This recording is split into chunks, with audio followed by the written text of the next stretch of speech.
오늘 세미나에는 총 2개의 세션이 준비되어 있습니다. 첫 번째 세션은 시도 소득 승계의 발전과 활용에 대해 5가지 주제가 발표된 후 종합 토론이 진행되며, 두 번째 세션에서는 시군구 소득 승계의 발전이라는 주제로 발표와 토론이 진행되겠습니다. 그럼 이제부터 첫 번째 세션을 시작하도록 하겠습니다. 발표자께서는 15분 이내로 발표해 주시겠습니다. 그럼 먼저 디지털 경제 측정 연구라는 주제로 발표해 주실 정보통신정책연구원 정현준 실장님을 자리로 모시겠습니다. 박수로 맞이해 주시기 바랍니다. 네, 안녕하세요. 정보통신정책연구원의 정현준입니다. 오늘 세미나에서는 제가 GRDP 소득통계 개선을 위한 디지털 경제 측정 연구 동향에 대해서 소개를 하도록 하겠습니다. 오늘 발표는 디지털 경제의 정의와 범위, 그리고 디지털 기술과 산업 구조의 변화, 디지털 경제 측정 관련된 이슈들, 그리고 우리나라 디지털 경제 측정 현황, 마지막으로 GRDP 반영을 위한 제언을 드리는 순서로 진행을 하도록 하겠습니다.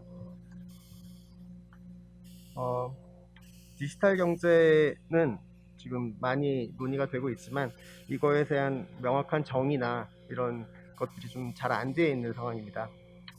저희는 여기서 디지털 경제를 범용 기술로서의 ICT 기술과 혁신 기술로서의 DNA 기술들, 데이터 네트워크, AI 같은 그런 기술들, 이러한 디지털 기술들의 확산으로 소비자와 기업의 비용 구조, 효용 관련된 부분들이 변화하고, 그리고 경제 구조가 변환되는 그런 현상을 디지털 경제로 진전하는 것이라고 파악을 했습니다. 그러면 이를 어떻게 측정할 것인가, 이런 부분이 자연스럽게 그 뒷이야기로 나오는데요. 디지털 경제 정의에 대해서 우선 먼저 살펴보겠습니다.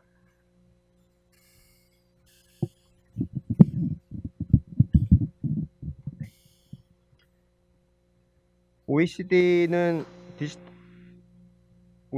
디지털 경제를 디지털 기술, 디지털 인프라, 디지털 서비스 및 데이터를 포함하여 디지털 투입의 사용에 의존하거나 크게 향상되는 모든 경제 활동을 포함한다 라고 이야기를 하고 있습니다.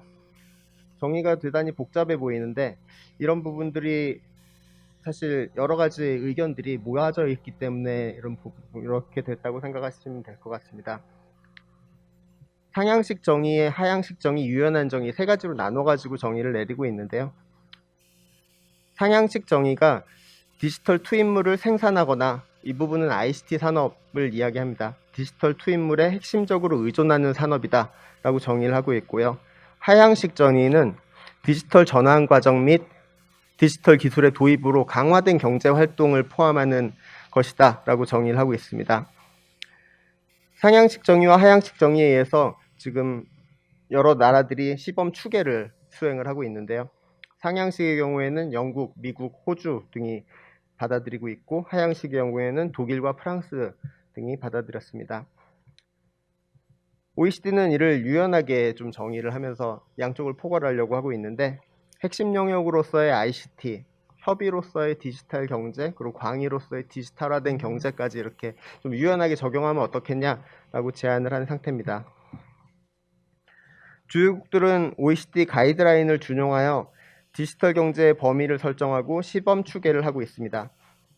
국가 간 표준화된 정의와 범위가 부재한 상황에서 포함 범위에 따라 규모가 들쑥날쑥하게 크게 변동할 수 있다는 그런 문제점들이 있습니다.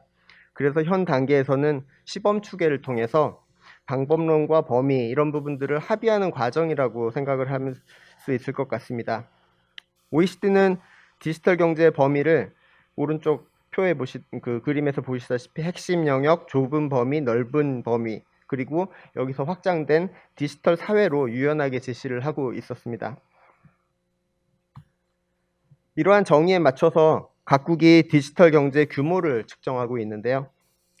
미국 BEA 추정에 따르면 미국의 디지털 경제는 19년도 GDP의 9.6%, 2조 516억 달러를 차지하고 있었습니다.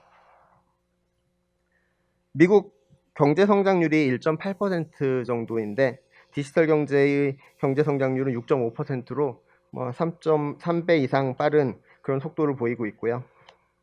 미국의 추정 방식과 비슷하게 추정을 하는 나라들이 캐나다, 호주, 일본 이런 모습들입니다. BA는 디지털 경제 측정의 구성 요소로 인프라, 전자상거래, 유료 디지털 서비스 이런 부분이 포함된다라고 정의를 하고 있고요. 이제 중국이 어떻게 추정을 하느냐 살펴봤습니다.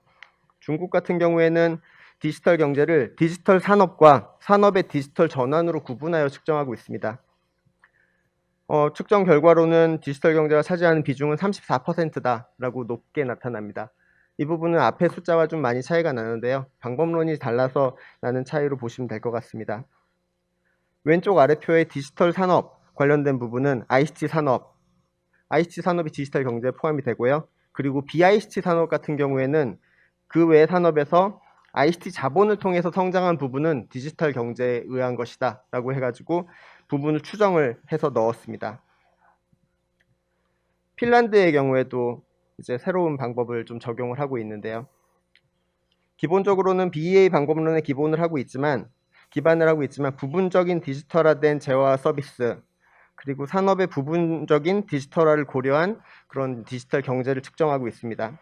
에틀라 메서드라고 지금 명을 하고 있는데 ICT 근로자의 임금과 전자상거래의 비중을 이용해서 산업에서 디지털화가 얼마만큼 영향을 미치고 있는지를 파악을 하고 있습니다. 기존 ICT 산업의 경우에는 그대로 포함을 하고 있고요. 부분적으로 디지털화가 된 산업의 경우에는 내부의 ICT 인력이 얼마만큼 기여했냐 이런 인건비 비율로 추정을 하고 있습니다. 그리고 비디지털화된 산업의 경우에는 그 산업에서 전자상거래로 얼마만큼 판매되냐 해서 그 부분을 부가가치에다 곱하는 방식으로 디지털 경제의 규모를 측정했습니다.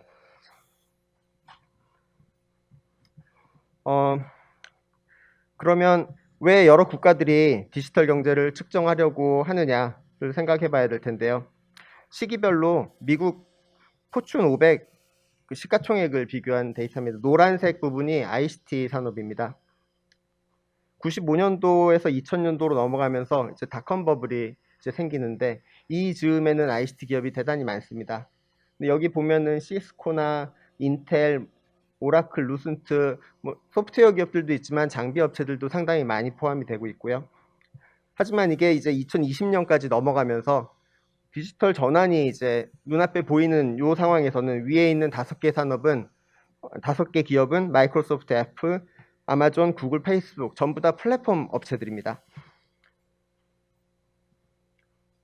그러면 이제 플랫폼 기업이 뭔지 좀 잠깐 살펴보고 넘어가는 게 좋을 것 같습니다. 디지털 경제를 측정하는 데 있어서 플랫폼은 이런 부분을 중시해야 될 것 같은데요. 수요자와 디지털 중개 플랫폼하고 그리고 데이터 광고 기반 플랫폼 이렇게 두 개를 나눠 가지고 살펴보는 게 좋을 것 같습니다. 중개 플랫폼 같은 경우에는 플랫폼이 수요자와 공급자를 중개해주고 양쪽에서 중개 혹은 예약 수수료를 받습니다. 이때 플랫폼은 거래, 중개, 결제, 마케팅 이런 부분들을 이제 담당을 하고 있고요. 에어비앤비, 우버, 쿠팡 이런 부분들이 해당합니다. 한편 데이터 광고 기반 플랫폼은 이제 네이버, 카카오, 구글, 페이스북 이런 업체들인데요. 플랫폼이 제공하는 무료 서비스를 이용자가 이용하고 이용자한테 제공을 하고 이용자는 자기의 정보와 그리고 각종 데이터를 플랫폼에 제공을 합니다. 플랫폼은 이 데이터를 이용해서 기업들한테 맞춤형 광고를 할 수 있는 그런 거래를 할 수 있는 정보를 제공하고 이제 이때 플랫폼은 이용자로부터 데이터와 구독료 등을 받기도 합니다. 기업으로는 광고비를 받고요. 이제 특징은 앞에서는 물건이 저한테 넘어왔는데 이제 데이터 광고 기반 플랫폼은 기업과 이용자가 직접 거래를 하지는 않습니다. 광고만 볼 뿐이죠.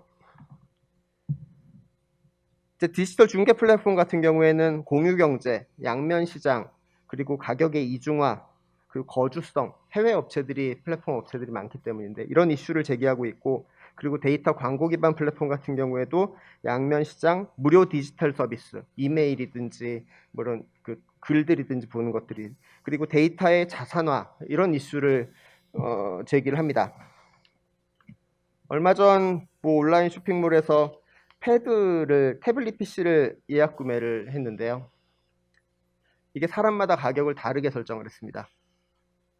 동일한 제품을 다른 시기에 구입한 것도 아니고 같은 기간 동안에 구입을 하면서 이제 사람들한테 가격을 설정할 수 있게 된 거예요. 이런 부분들은 내가 이 재화의 수량을 파악했다 하더라도 가격을 얼마를 매겨야 되냐라는 그런 이슈를 제기하고 있고요. 한편 여기에 소비자들의 대처도 있습니다. 게시판에 나 몇 월 며칠 몇 시에 어떤 뭐 모바일이나 PC 어떤 걸로 얼마에 샀다 이제 적어놓기 시작합니다. 이런 부분들이 사실은 가십으로 넘어갈 수도 있겠지만 어떻게 보면은 이제 디지털 경제에서 세상이 변하는 그런 모습을 단면을 보여주는 그런 사례라고도 생각할 수 있을 것 같습니다. 이외에도 디지털 기술은 온라인 쇼핑이나 금융 그리고 디지털 전문 생산자 등의 산업 구조를 변화시키고 있습니다.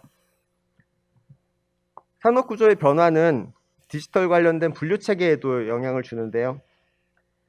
이제 왼쪽 이제 OECD의 정보 경제 섹터 관련된 산업과 상품 정의들의 그 연역이 개정되고 한 연역들이 있습니다. 1990년대, 2000년대 정보 경제 관련된 분류는 ICT 산업과 콘텐츠 미디어 분류 이쪽에 한정되어 있습니다.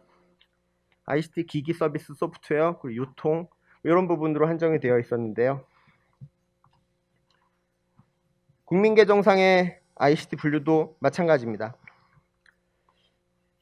2019년 OECD는 디지털 산업 분류를 이제 보여주고 있는데 디지털 공급 사용표를 통해서 이제 보여주고 있습니다. 디지털로 변화된 산업 구조를 반영하고 있는 그런 분류 체계인데요.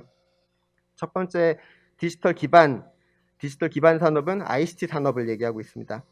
디지털 플랫폼 제공 산업은 앞서 설명드린 디지털 중개 플랫폼과 광고 데이터 플랫폼, 그리고 셋째 디지털 플랫폼 의존 산업은 플랫폼 위에 입점해 있는 업체들, 그리고 그 외에 디지털 관련 산업으로 전자상거래, 디지털 금융, 디지털 전문 생산자 이런 부분들로 이제 분류를 구성을 하고 있습니다.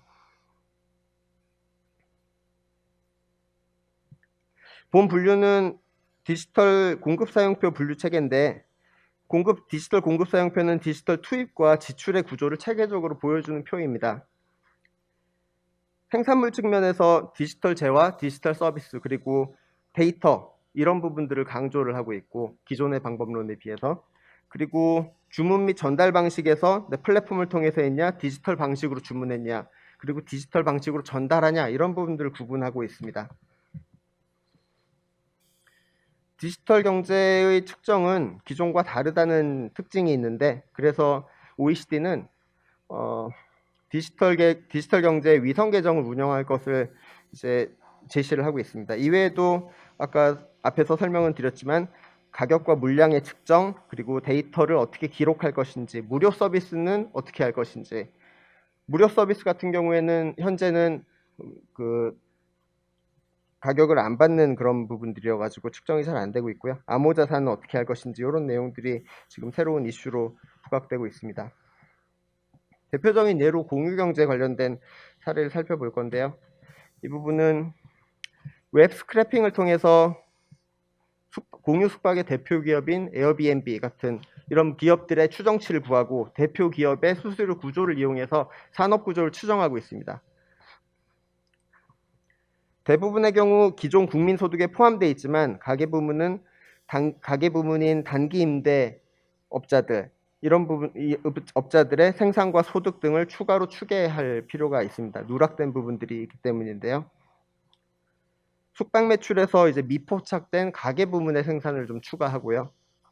그리고 기존의 가게들이 갖고 있던 자가주택 서비스는 차감합니다. 이런 배분들이 조금 일어납니다.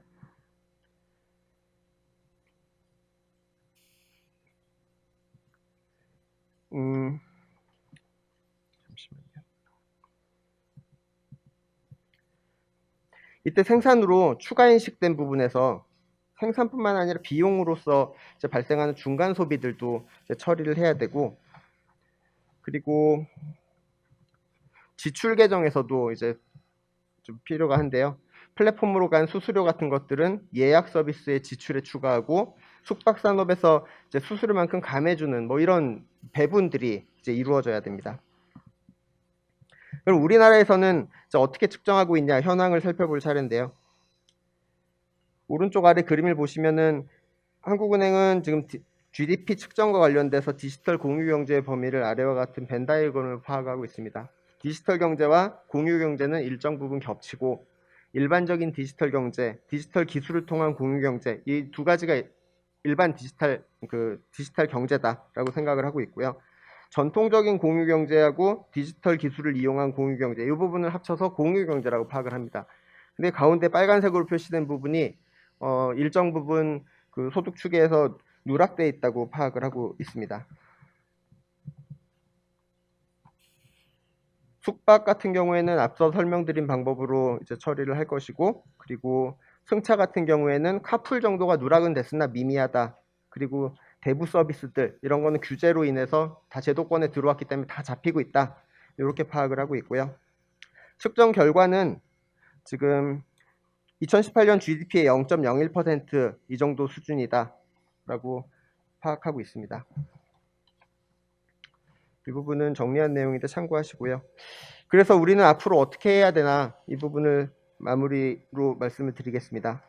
국제기구 중심으로 국제기구의 논의를 참고해서 지금 진행되고 있는 그 합의 형성 중인 그런 내용들을 참고를 해서 우리나라 특성에 맞는 위성 계정을 시범 추계할 필요가 있어 보입니다. 이때 디지털 경제의 측정은 궁극적으로 디지털 경제의 진전에 따른 기업과 소비자의 비용 구조, 산업 구조 등 디지털로 인한 변화를 설명을 할 수 있어야 할 것입니다.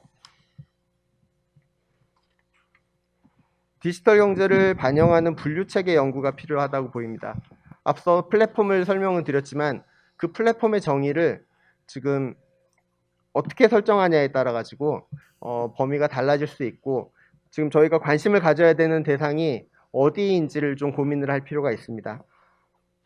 그리고 디지털 경제 측정 관련된 부가조사를 수행할 필요가 있고요. 세부적으로는 디지털 경제 관련된 가격 수량 측정 연구, 그리고 공유경제 측정 방법론 연구, 데이터, 무료 서비스, 암호화 자산 이런 부분들을 어떻게 할지 좀 살펴봐야 될 것 같습니다. 계속 연구만 하라고 말씀드린 것 같긴 한데 디지털 경제가 기존의 경제와 유사하면서도 본질적으로 차이가 있는 부분들이 몇 가지가 있습니다. 기존 반복론을 그대로 이제 이용을 해가지고 이제 조사를 하면은 적절하지 않은 부분이 생길 수 있기 때문에 이제 이런 선행적인 연구들이 필요하다고 보고요. 그리고 마지막으로 실천적인 측면에서 가장 중요하다고 볼 수도 있는데 디지털 경제 측정을 위한 국내 협의체와 그리고 국제 협력 강화가 추진될 필요가 있다고 생각합니다. 이상입니다.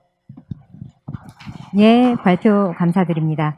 실장님 연구를 토대로 지역소득의 디지털 경제 영역이 측정될 수 있길 기대합니다. 네, 이어서 광역지역별 지역 내 산업별 실질 부가가치 전망 주제 발표가 있겠습니다. 발표자는 산업연구원의 이용호 전문연구원님께서 맡아주시겠습니다. 박수로 맞아주십시오. 네, 실무에서는 이게 어느 정도나 활용될지는 모르겠으나 일단 저희가 해왔던 부분들 간략하게 좀 말씀을 드리겠습니다. 그 전체 목차이고요. 그러니까 왜 일이 시작됐는가부터 해서 어떤 방법론을 쓰고 어떤 결과를 도출해서 제공을 하는지 순으로 말씀을 드리겠습니다.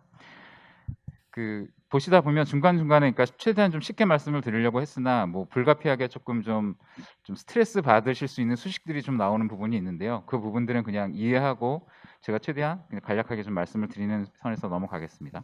큰 개요는 산업연구원의 특성상 정부출연연구원은 아무래도 정부의 정책을 입안하는 과정에서 필요로 하는 연구 수요에 대응하는 게 가장 큰 임무이기도 합니다. 그렇기 때문에 이 광역 지자체를 대상으로 하는 전망이 개별 지역의 어떠한 인력 수급에 대한 상황을 전망한다든가 아니면 에너지 수급 정책이나 산업 정책, 그리고 각 지자체별로 보면 전략 산업이라든가 유망 성장 산업 등을 선택하시는 어떤 지역의 산업 정책을 입안하는 과정에서 미래 자기 지역에 또는 국가 전체적으로 봤을 때 어떤 양상의 모습을 갖고 갈 것인가라는 청사진을 먼저 준비를 하게 되는데요. 그 과정에 주로 기초 자료로 저희가 전망하는 자료들이 이용을 하게 됩니다. 그런데 이 과정에서 개별 지역의 GRDP뿐만 아니라 개별 지역의 합산은 우리나라가 되기 때문에 국가 전체에 대한 지표와 개별 지역에 대한 지표가 어느 정도 합치를 이루면서 가야 하는 부분이 발생합니다. 그래서 저희가 동시에 그런 과정들을 고려를 하게 되고요. 그래서 일단 구체적으로 좀 들어가 보면 전망의 범위는 크게 16개 지역, 16개 산업을 대상으로 해왔습니다. 그런데 통계청에서 2010년 기준에서 15년 기준으로 GRDP 체계를 개편을 하시면서 세종시가 충남, 충북에서 분할되면서 17개 지역으로 늘어났습니다. 그리고 제조업이 전체 큰 덩어리 하나에서 6개로 쪼개져서 현재로서 그러니까 연구를 해야 되는 입장에서는 그 전망할 수 있는 범위가 좀 더 세분화된 것이죠. 근데 이제 앞서 말씀드렸던 것처럼 외부의 연구 수요 자체가 그 과거에 일단 일치되어 있습니다. 왜냐하면 그쪽 기관에서도 전망하시는 분류 자체가 아직 세분화되지 않은 거죠. 그래서 일단 지금까지는 16개 광역시도 16개 산업을 대상으로 작업을 계속 수행해 왔습니다. 방법론은 크게 한 5가지 정도 단계를 거칩니다.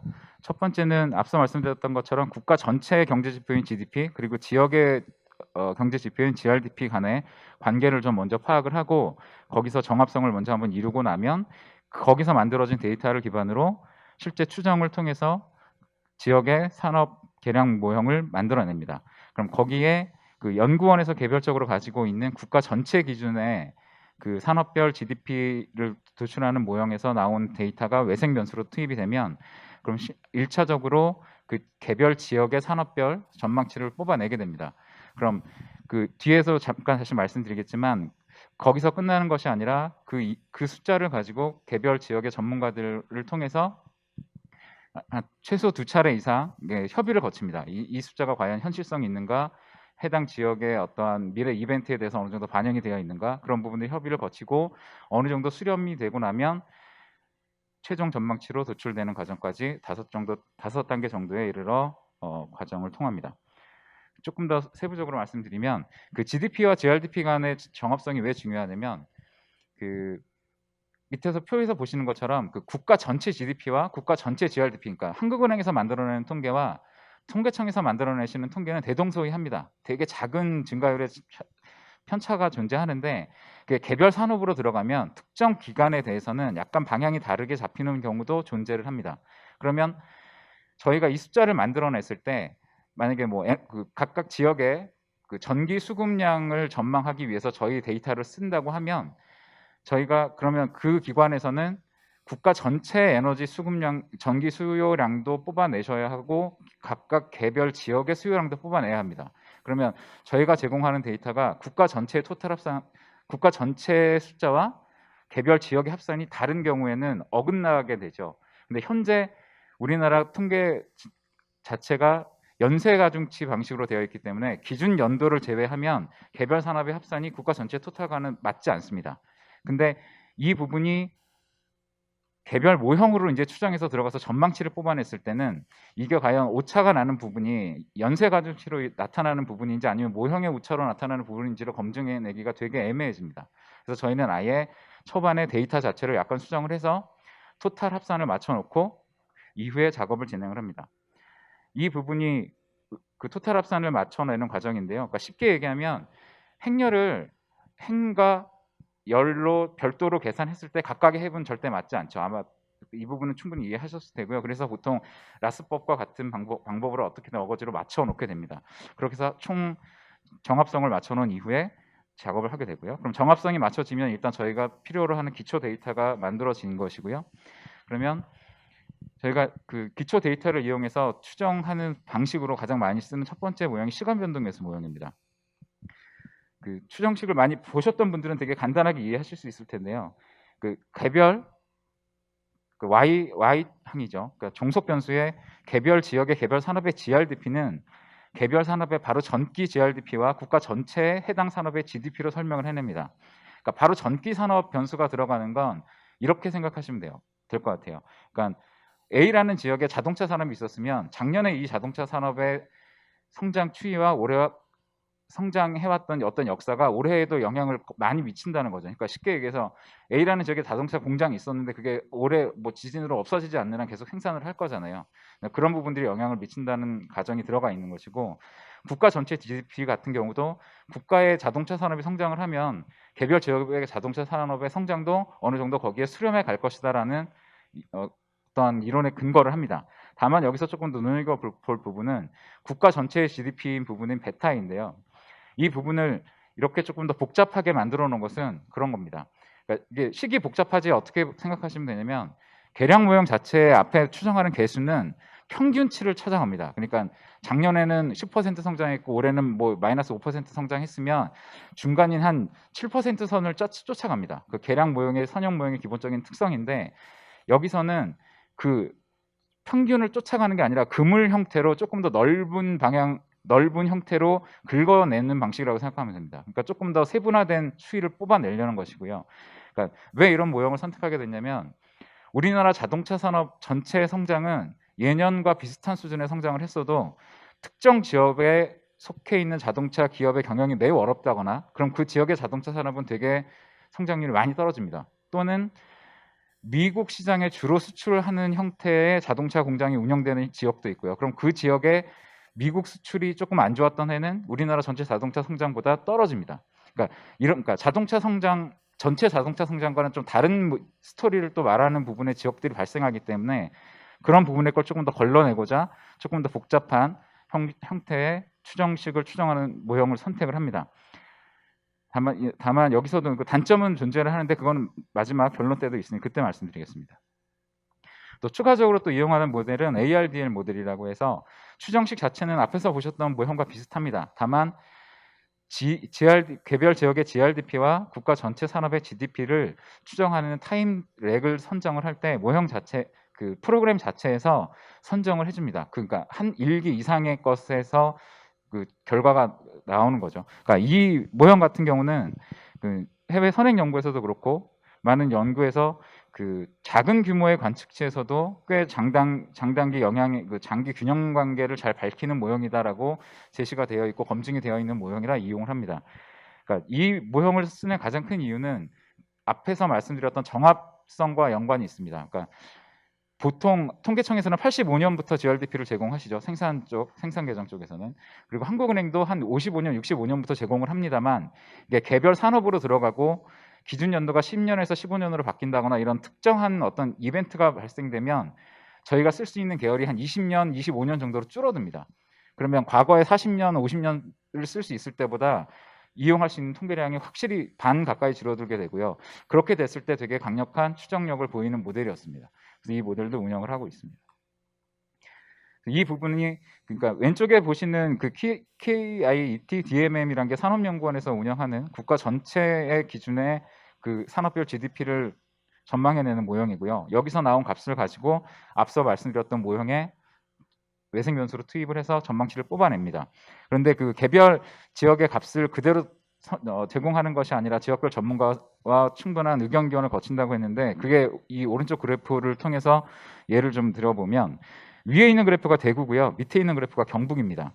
2016년도에 대구의 공공복방 부문 성장률이 마이너스 10% 이상으로 꼬그라졌죠. 그리고 대구가 아닌 경북 쪽은 거의 20% 플러스가 났습니다.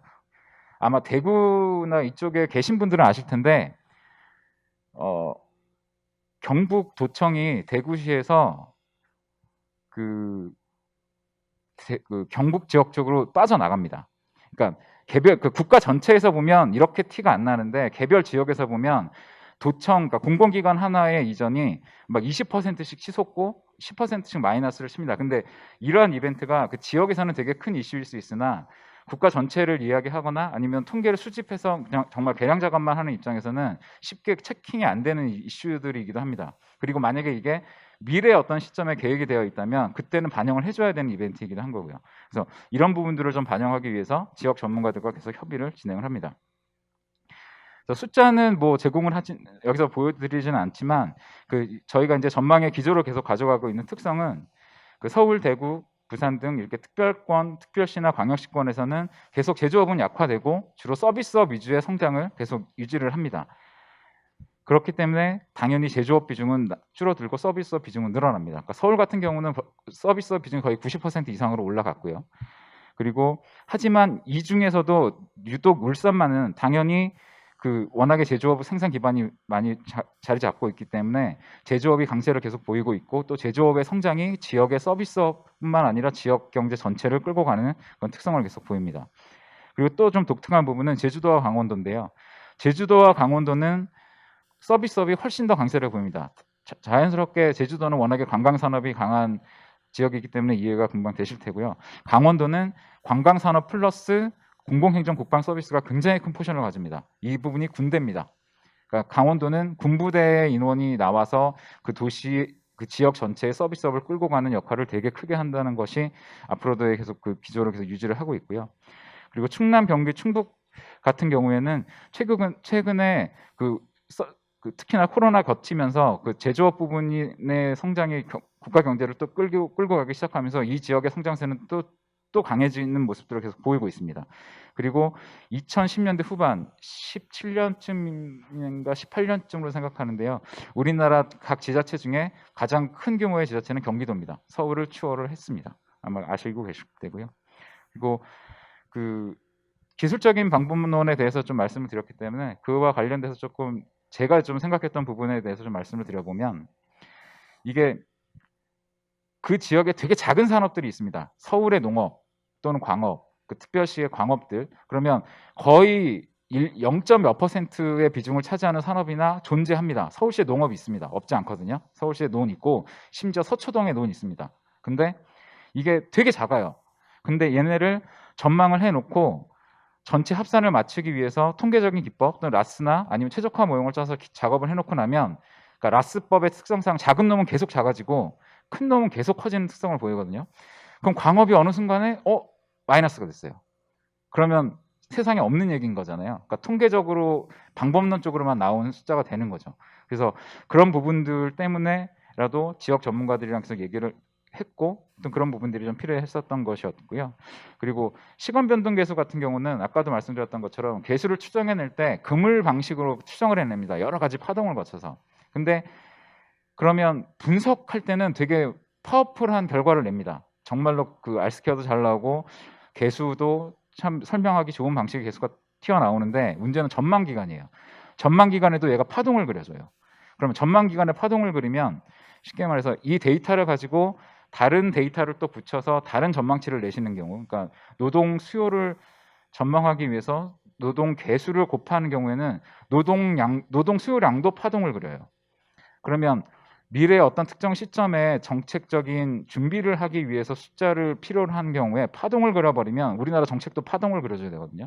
그렇게 되면 되게 설명하기 어려운 부분이 생깁니다. 근데 순전히 통계적인 기법에서 밖으로 집어내는 것이기 때문에 설명하기 어려운 부분도 좀 존재를 합니다.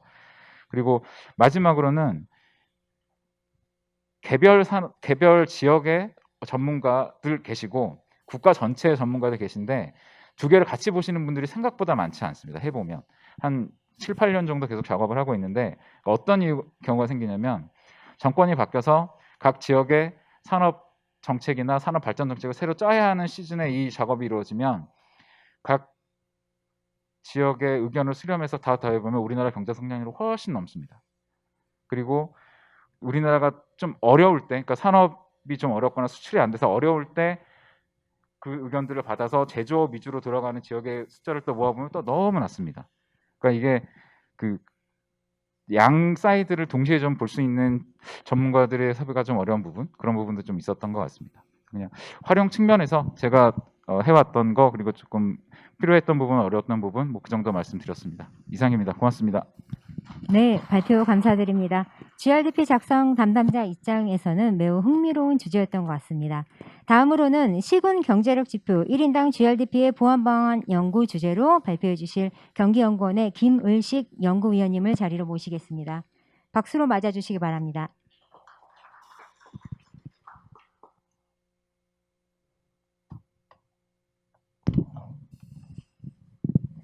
경기연구원 김을식입니다. 방금 전에 가장 큰 지자체로 말씀하셨는데 최근에 좀 더 커져가지고 이제 경기 남부 인구만 가지고도 서울 인구를 넘어섰습니다. 거의 경기 남부 인구 한 1,000만 명 되거든요. 그리고 31개 시군이 있고요. 이 연구는 제가 6년 전에 했던 연구인데요. 좀 오래되긴 했죠. 근데 그때 문제 의식이 오늘과 같았습니다. 지역정책 지원을 위해서 소득 통계를 활용하려고 하는데 지금 통계가 만족스럽지 않다라는 질문에서 출발을 했습니다. 일단 경기도에서 시군구에서 이제 돈을 좀 나눠주려고 했는데 크게 두 가지 정책이 있었습니다. 하나는 산업 기반을 강화시키는 정책, 나머지 하나는 생활 경제를 강화시키는 정책. 이 두 가지 정책 목적에 맞는 시군의 경제력은 어떤 건지. 근데 그때까지, 물론 그때까지 지금까지죠. 1인당 GRDP를 사용을 하는데 이 숫자를 보니까 사람들이 생각하는 거하고 많이 달랐습니다. 그걸 단적으로 좀 보여드리면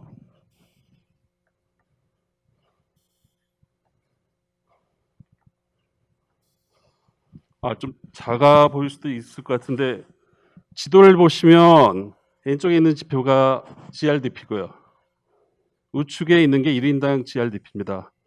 왼쪽 보시면 특징적인 게 수원하고 화성 그리고 용인, 소위 대기업들이 집적되어 있는 곳을 중심으로 GRDP가 높고 그 주변 지역들이 차례로 높은 시계 모양입니다.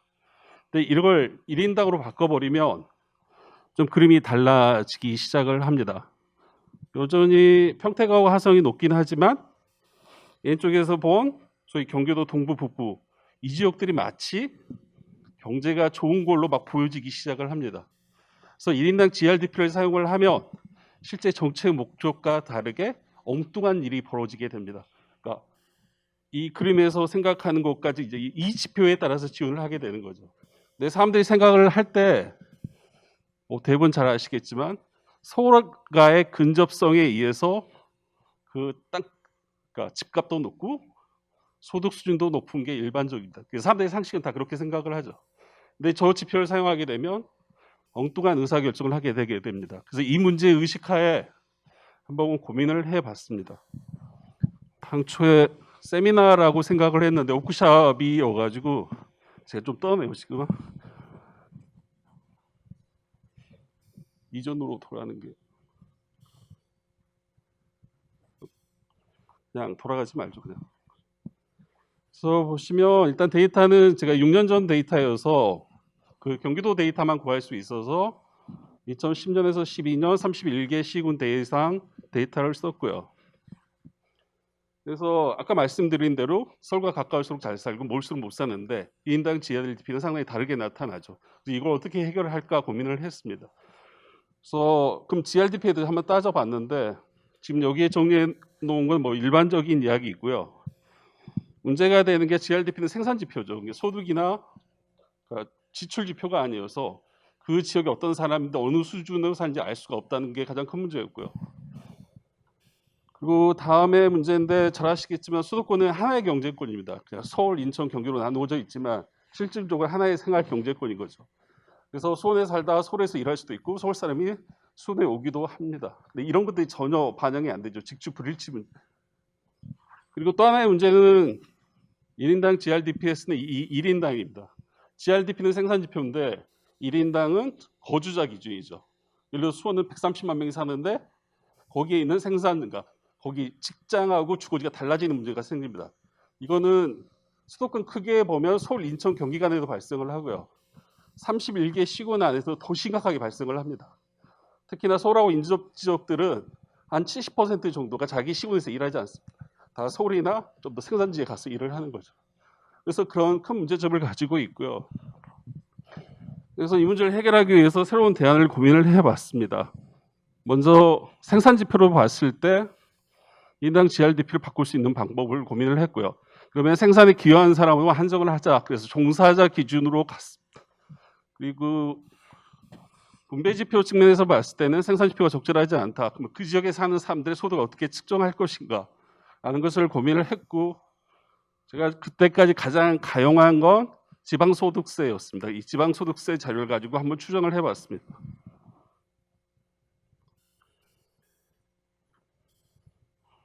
그래서 저희 역시 지도로 보여드리면 지금 표하고 지도로 나타를 냈는데요.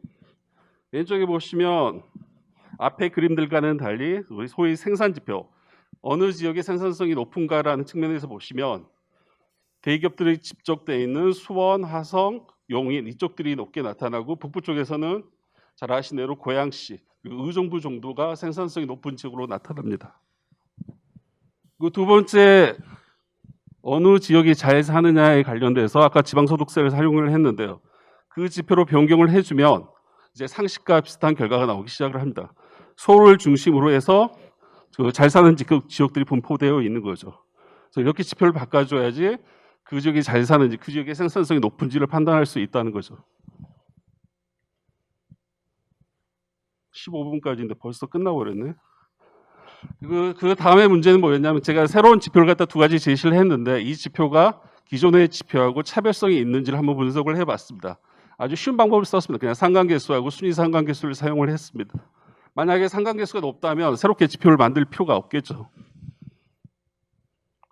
그래서 왼쪽에 보시면 일반 상관계수고요. 오른쪽은 순위 상관계수인데, 보시면 기존 지표인 GRDP, 1인당 GRDP, 그리고 새로운 지표인 1인당 노동생산성, 1인당 소득하고 보시면 상관계수가 거의 상당히 약하다는 걸 알 수 있습니다. 그래서 기존 지표가 우리가 보고자 하는 현상을 지금 반영하지 못하고 있다는 거죠.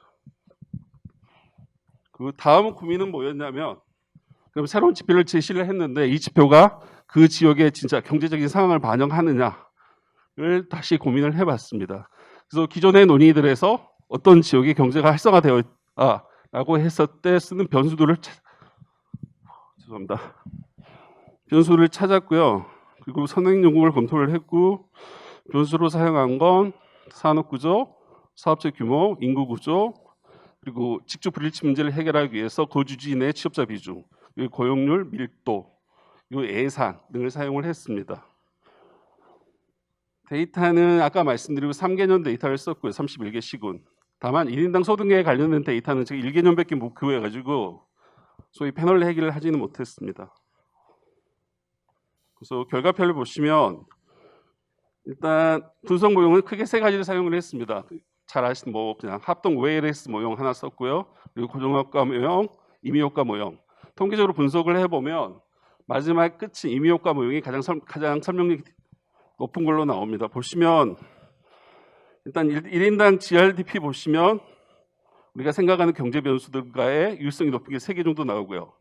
1인당 노동생산성을 바꾸면 한 4개 정도 관련 있는 변수가 있는 걸로 나타납니다.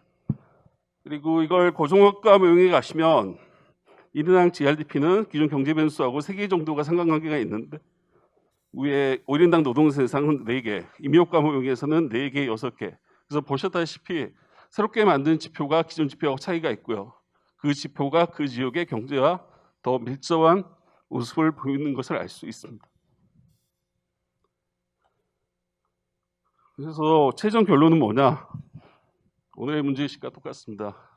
빨리 1인당 GRDP, 그러니까 1인당 소득 지표, 1인당 지표를 만들어야 된다. 지표를 만들어야 된다는 걸로 마치겠습니다. 죄송합니다. 갑자기 이상하네요. 예, 감사합니다, 박사님. 6년 전 연구라고 하셨는데 이런 다양한 연구들을 통해서 저희 통계가 발전시킬 수 있는 기폭제가 될 수 있는 것 같습니다. 네, 지금 2시 13분인데요. 첫 번째 세션의 3개 주제의 발표가 마무리되고 다음 주제로 넘어가기 전에 약간 한 10분 정도의 휴식 시간을 갖도록 하겠습니다. 2시 25분부터 다시 시작하도록 하겠습니다. 이어서 통계청 소득통계과 임대한 사무관님께서 속보지표 개발 계획을 주제로 발표해 주시겠습니다. 박수로 맞이해 주시기 바랍니다. 네, 안녕하세요. 통계청 소득통계과 임대한입니다. 그럼 지금부터 지역소득 속보지표 개발 계획에 대해서 발표를 시작하겠습니다. 말씀드릴 순서는 화면 내용과 같고요. 우리 지역소득 통계는 지역 내 생산활동, 그리고 소득 분배 과정, 그리고 지역 내 수요 등 지역 경제에 관련된 정보를 종합적으로 보여주는 대표적인 지역 경제 지표입니다. 우리 그 지역소득 통계는 국가균형발전위원회에서 그 핵심 성장 촉진 지역 선정을 위한 기준 지표로도 이제 활용이 되었었고요. 그리고 지방재정 확충, 그리고 지역 경제 활성화를 위해서 그 국세인 부가가치세 일부를 지금 지방 소비세로 전환하고 있는데, 이 지방 소비세를 이제 시도로 이제 배분하기 위해서 우리 그 지역소득 민간 소비 지출 지역 비중을 이용해서 시도별로 이렇게 안분을 하고 있습니다. 보시는 통계표와 같이 이제 매년 이제 통계 이용 건수가 이제 증가하는 추세를 보여주고 있고요. 그런데 이제 시간이 흐를수록 경제 구조가 이제 계속 빠르게 변화하고 있고, 그리고 이제 신속한 지역 정보 제공 등 우리 그 지역적 통계의 활용도 제고를 위해서 국회 그리고 지자체, 지역경제연구원에서 이제 지속적으로 우리 지역소득 통계 공표 시기를 좀 단축해달라 그런 요구가 있어 왔습니다. 또 이와 더불어 이제 과거에는 이제 지역별로 작성되지 않았던 그 서비스업 동향 조사가 이제 2010년 이후에는 지역별로 이제 구분돼서 이제 작성되고 있고요. 그래서 이제 서비스 생산 지수 그리고 소매 판매액 지수는 현재 기준으로 한 대략 10년 정도 시계열이 이렇게 축적되어 있습니다. 그래서 이제 지역소득 속보와 관련된 이런 환경이 좀 어느 정도 좀 마련되었다 이렇게 보여지고요. 따라서 이제 통계 이용자들이 그 우리 지역소득 속보에 대한 수요를 충족시켜주고, 그리고 이에 대한 그 작성 기초 자료가 확충됨에 따라 이제 올 상반기에 지역소득 속보 개발 계획을 이제 수립하게 되었습니다. 다음으로는 기본 방향입니다. 현재 우리 지역소득 통계가 작성 대상 용도 종료 후 이제 2년 12개월 되는 시점에 이제 잠정을 공표를 하고 있고요. 그리고 2020년 8월에 이제 확정을 공표를 하고 있습니다. 이 속보는 이제 잠정 공표에 앞서 한 6개월 정도 이제 단축하는 것을 이제 목표로 하고 있고요. 이러한 속보를 이제 작성하기 위해서는 기존에 이제 연간 구조 통계 활용이 어렵습니다. 시기상 이제 활용할 수 없는 시점이기 때문에 광공업 생산 지수 등 지역 동향 통계의 활용을 좀 확대해야 되고요. 그리고 이제 속보와 자막점 간의 어떤 일관성과 어떤 정확성을 확보하기 위한 추계 방법 개선이 이제 필요하다고 보여집니다. 이러한 지역소득 속보는 우선 작성 단위는 이제 현재와 같이 17개 시도별 그리고 경제 활동별로 이제 작성할 계획이고요. 작성 항목은 현재 그 자막점과 동일하게 뭐 생산, 지출, 분배 계정 모든 계정은 작성할 수 없고, 그리고 관련된 모든 항목을 다 이렇게 작성을 할 수 없는 것으로 이제 판단하고 있습니다. 생산 계정은 이제 현재와 같이 이제 산업별 그 산출액 부가가치를 역시 명목과 실질로 구분해서 이제 속보를 작성할 계획이고요. 지출 계정은 이제 기초 자료가 좀 생산 계정에 비해서 좀 약간 열악하기 때문에 이제 가계 소비, 정부 소비, 건설 투자 한해서 이제 작성하는 것으로 계획을 잡고 있습니다. 분배 계정은 좀 기초 자료 사정이 굉장히 좀 안 좋아가지고 이제 분배 계정 작성을 좀 못할 것으로 보고 있습니다. 작성 방법은 우리 이제 속보 추계를 위한 주요 기초 자료가 이제 지수를 위주로 이제 추계를 할 것이기 때문에 직접 명목 규모를 이제 잡는 방식으로는 추계할 수가 없습니다. 그렇기 때문에 작년도 이제 확정 금액에 지수 중감률을 걸어가지고 연장 추계하는 방식을 적용해서 이제 개발을 할 예정입니다. 그다음 참고로 OECD 국가별로 지역소득 공표 시점을 이제 정리한 표인데요. 한 이제 11개월 이내 공표하고 있는 국가는 미국 등 포함해가지고 8개 국가, 그리고 이제 2년도 12개월째 공표하고 있는 국가는 우리나라 포함해가지고 한 17개 국가로 이제 나타났고요. 이제 나머지 한 7개 국가들은 13개월 이후에나 이제 지역소득 통계를 공표하고 있는 것으로 나타났습니다. 그렇기 때문에 우리나라가 현재 뭐 지역소득 공표 시점이 결코 다른 나라에 비해서 늦다고 볼 수는 없고요. 한 OECD 국가 한 평균 정도 수준에 위치하고 있다고 보시면 될 것 같습니다. 이제 속보지표 개발 전후 업무 체계도인데, 기존에 이제 자막정 이런 2단계 체계에서 이제 속보가 이제 잠정에 앞서서 이제 3단계로 이렇게 추계되는 그런 이제 체계도로 이제 바뀌게 될 것이고요. 이런 속보 개발에는 또한 여러 가지 어려움이 상존하고 있습니다. 일단 첫 번째로 지역 관련 동향 통계가 이제 부재 문제인데요. 그러니까 모든 산업별로 다 이 지역 관련 속보치가 다 작성되고 있지 않기 때문에, 예를 들면 농업, 도매업 그리고 건설업 등은 현재 그 산업 관련 속보치가 없거나 또는 포괄 범위가 좀 미흡한 문제점이 있습니다. 또한 소매 판매액 지수 그리고 서비스 생산 지수는 이제 세종 지역이 현재 이제 공표되고 있지 않습니다. 그렇기 때문에 이제 추가적으로 대체 자료를 이제 발굴을 해야 되고, 이제 대체 자료 이용이 좀 어렵다 이러면은 이제 추계 방법을 개발하는 쪽으로 저희가 생각을 하고 있습니다. 그 다음으로는 이제 구조 통계와 동향 통계 간의 이제 작성 방법 상의인데요. 이제 광제조업 같은 경우 이제 광공업 생산 지수가 현재 이제 실질 기준으로만 작성되고 있기 때문에 저희 이제 속보 추계도 이런 기초 자료 특성에 맞추어서 명목 중심이 아닌 실질 중심으로 이제 개발을 할 예정입니다. 그다음에 이제 기초 통계 정합성 관련입니다. 이제 속보치는 동향 통계 중심으로 이제 저희가 개발을 해야 되고, 현재 그 자막정 지역소득은 이제 구조 통계를 연간 구조 통계 중심으로 추계되고 있는데 만약 이런 기초 자료인 동향 통계와 그리고 구조 통계 간의 정합성이 약해진다면 당연히 속보 GRDP와 자막정 GRDP 간의 성장률 차이도 좀 확대될 가능성이 있습니다. 그렇기 때문에 이제 속보 추계 방법뿐만 아니라 현재 그 자막정 추계 방법도 개선이 필요하다고 이렇게 판단을 하고 있습니다. 이제 좀 더 이제 세부적인 개발 계획에 대해서 말씀드리겠습니다. 이제 먼저 생산 계정이고요. 이제 광업, 제조업 그리고 뭐 수도가스 증기업 같은 경우에는 광업 생산지수 세부 증감률을 이용해서 이제 추계를 해야 되고요. 뭐 이렇게 도소매업, 운수 창고, 그리고 부동산업, 뭐 전문가 기술 서비스업 등등등은 그 서비스 생산지수 그 세부 산업별 증감률을 이용해서 추계를 할 예정입니다. 이와 같이 광공업 생산지수와 그리고 서비스 생산지수가 포괄하지 못하는 공공행정 그리고 정부 부분의 교육 서비스업 등은 중앙정부 또는 지방정부 결산서를 이용해서 이제 보완을 할 예정이고요. 농업 부분은 그 농작물 생산조사 그리고 가축 동향조사 등 가용 가능한 자료를 최대한 활용해서 추계를 할 예정입니다. 그다음 지출 계정인데요. 이제 지출 계정 중에서 이제 가계 소비는 한 전체 GRDP의 45% 정도 비중을 차지하고 있는데 덩어리가 워낙 크기 때문에 기본적으로 12개 이제 비목별로 저희가 이제 속보를 작성할 계획인데 소매 판매액 지수, 서비스업 생산 지수 세부 자료를 활용해 가지고 저희가 개발을 할 예정입니다. 그리고 이제 건설 투자 같은 경우에는 이제 생산 계정 건설업 산출해가고 이제 포괄 범위가 굉장히 겹치는데 현재 그 지역별 건설 기성 동향 자료가 작성되고 있지 않습니다. 그렇기 때문에 현재 저희가 이용 가능한 지역별 건설 수주 동향을 이용해 가지고 그 착공연도 또 준공연도 이런 정보를 저희가 활용할 수 있기 때문에 이런 것들을 이용해서 그 건설 기성액을 지역별로 추정해서 활용하는 방안을 모색 중에 있습니다. 참고로 이제 생산 계정하고 지출 계정 주요 기초 자료를 보여주는 표인데요. 참고하시면 될 것 같습니다.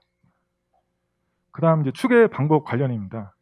현재 이제 자막정은 그 연간 구조 통계 중심으로 작성되고 있기 때문에 명목을 우선 명목 규모를 잡고 이제 물가지수로 환가해 가지고 실질을 추계하는 주로 이제 이런 방식을 적용해서 이제 추계를 하고 있는데 이제 속보 추계는 앞서 말씀드린 것처럼 광고업 생산 지수가 이제 실질 중심으로만 작성되고 있어가지고 실질을 먼저 이제 추계를 하고 그 뒤에 이제 명목을 추계하는 방식으로 저희가 개발을 할 것이고요.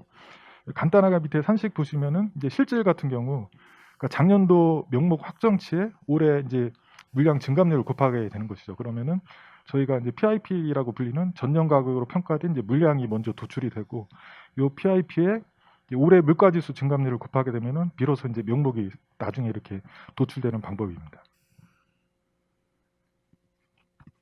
이제 그다음에 이제 속보 이외에도 이제 속보와 자막정 간의 어떤 정합성 유지를 위해서 기존 현재 작성하고 있는 이제 자막정 추계 방법도 좀 더 이제 개선을 저희가 준비를 하고 있습니다. 그러니까 이제 자막정 추계 시 주로 이제 연간 구조 통계를 많이 활용하고 있는데 동향 통계도 같이 이제 병행해서 추계하는 방안 여러 가지 방안을 저희가 검토 중에 있습니다. 뿐만 아니라 그 잠정 추계할 때 지역별 부가 가치 구조를 좀 더 잘 반영하기 위해서 연간 구조 통계 이제 활용 개선에 대해서도 이제 검토를 하고 있고요. 그 다음에 이제 시스템 구축입니다.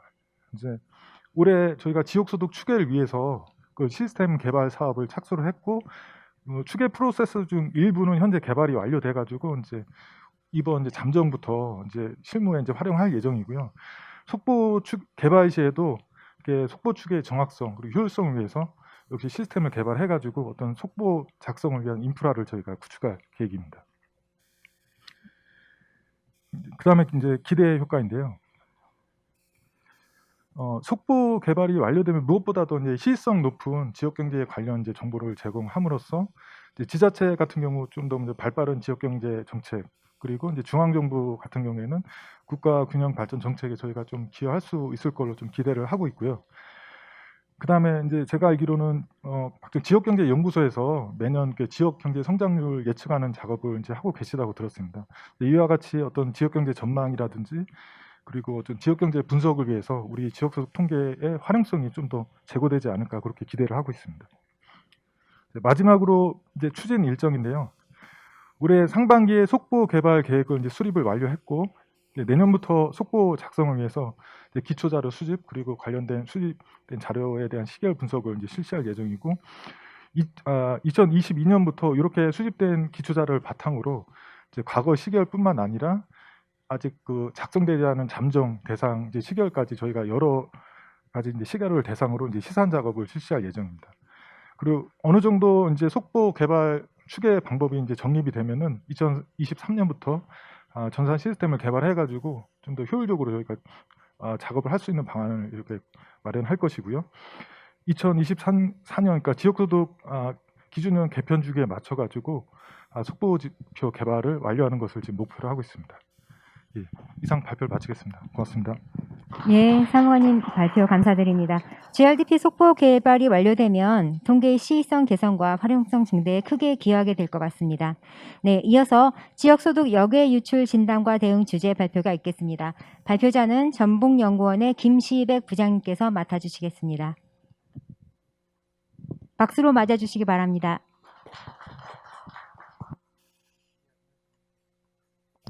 안녕하십니까. 전북연구원의 김시백 연구원입니다.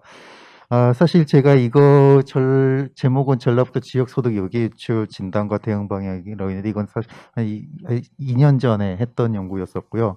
그 이후 이번에 좀 업데이트하면서 이렇게 했습니다.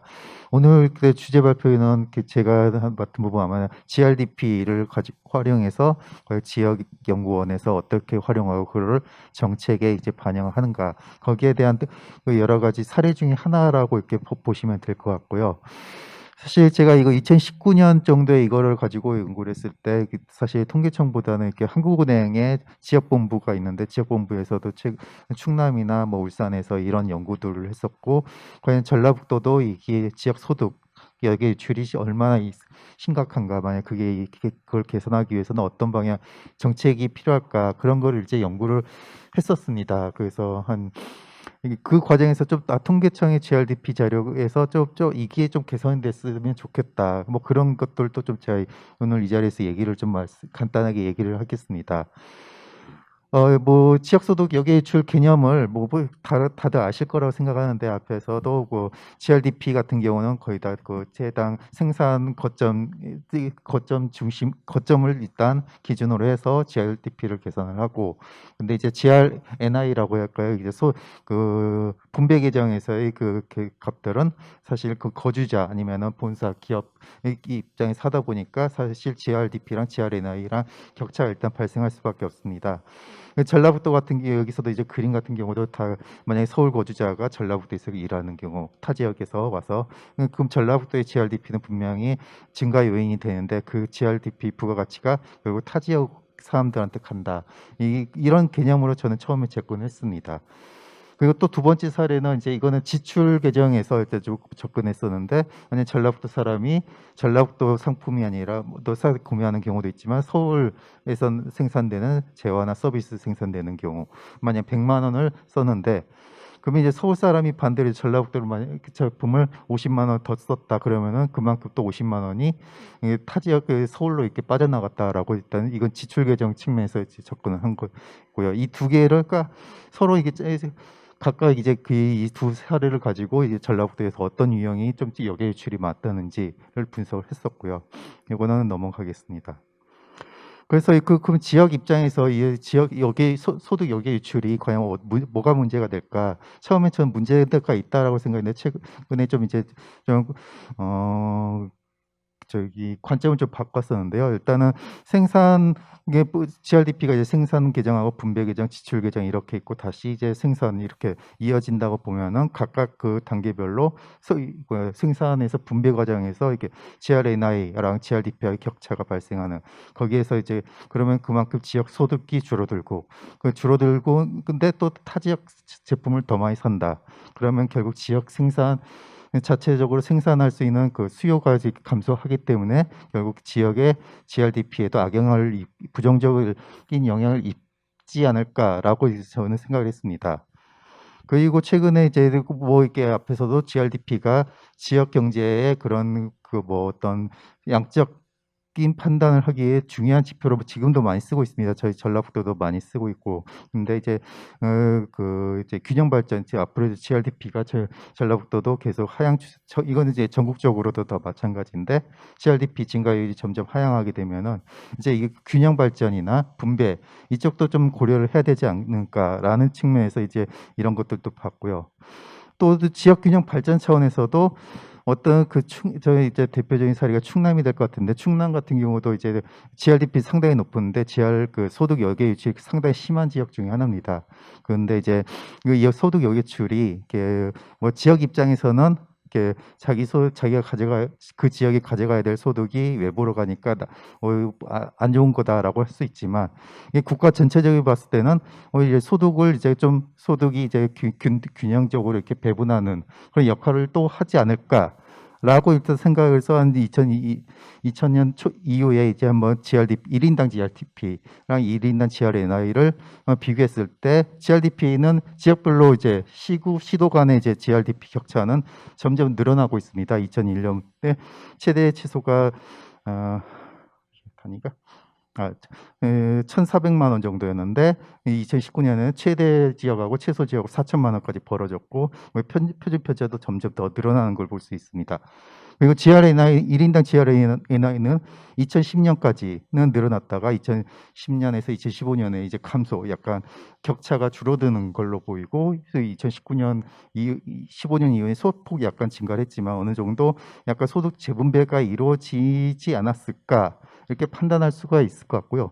다만 이거는 이제 좀 뒤에 이제 또 보시면 볼 수 있겠지만 이게 지역별로 이렇게 또 어떻게 이렇게 소득의 유출 경로까지 보게 되면 이까지 같이 고려를 해서 이게 균형 발전에 영향을 줬다 안 줬다 그렇게 얘기할 수 있을 것 같습니다. 지금 현재까지는 지역 균형 발전에 도움을 줬네라고 판단할 수가 있을 것 같고요. 그래서 그러면 이제 지역 입장에서는 지역 연구원이나 지자체 입장에서는 이 지역 소득 역외 유출을 가지고 GRDP 가지고 이거 어떻게 이제 판단할 것이냐라고 했을 때 만약에 생산하고 생산 계정하고 분배 계정의 격차 있을 때는 그러면 근로소득이나 그러니까 피용자 보수나 영업이익을 어떻게든 지역 내로 이렇게 끌어들일 수 있는 그런 정책 개발에 좀 초점을 맞춰야 될 것 같고요. 그리고 기업 소득 같은 경우는 본사 이전이 가장 확실한 방법이냐 사실은 기업 유치가 이제 거의 제로섬이기 때문에 대구가 아니라 광주 같은 경우가 이제 신세계가 이제 현지법인 해가지고 유도를 해가지고 기업 소득을 지역에 이제 지역으로 이렇게 끌어들이는 노력을 한 것처럼 그런 인센티브 정책이 아마 좀 개발이 돼야 될 것 같고요. 그러니까 지출 계정하고 생산 계정의 격차에서 발생하는 거는 이거는 이제 좀 두 가지 측면에서 볼 수 있습니다. 생산 활동에서 발생하는 요인인지 아니면 소비 활동에서 발생하는 요인인지 그러니까 중간재 그러니까 산업연관표나 그런 데서 중간재나 최종재에서 그런 지역 GDP 입장에서 보면 GDP 관점에서 보면 수출 수입 그게 어디서 발생하느냐 수익 즉 생산 활동 과정에서 필요한 그런 거래 관계에서 발생하는지 아니면 개인이나 그런 개인들이 이제 소비하는 과정에서 발생하는 건지 거기에 따라서 이게 좀 지역 정책 방향이 바뀔 수가 있는데 생산 활동 같은 경우는 지역 산업 생태계 그러니까 어떤 최종재를 생산하기 위해서 그런 서포트할 수 있는 기반 산업을 좀 육성하는 방향으로 가야 될 것 같고 소비 같은 경우는 이제 많이 얘기되는 지역 상품권 아니면 어떻게든 지역 내 서비스업에 좀 구매를 많이 하도록 유도하는 그런 품질 개선 노력이 일단 필요할 것 같습니다.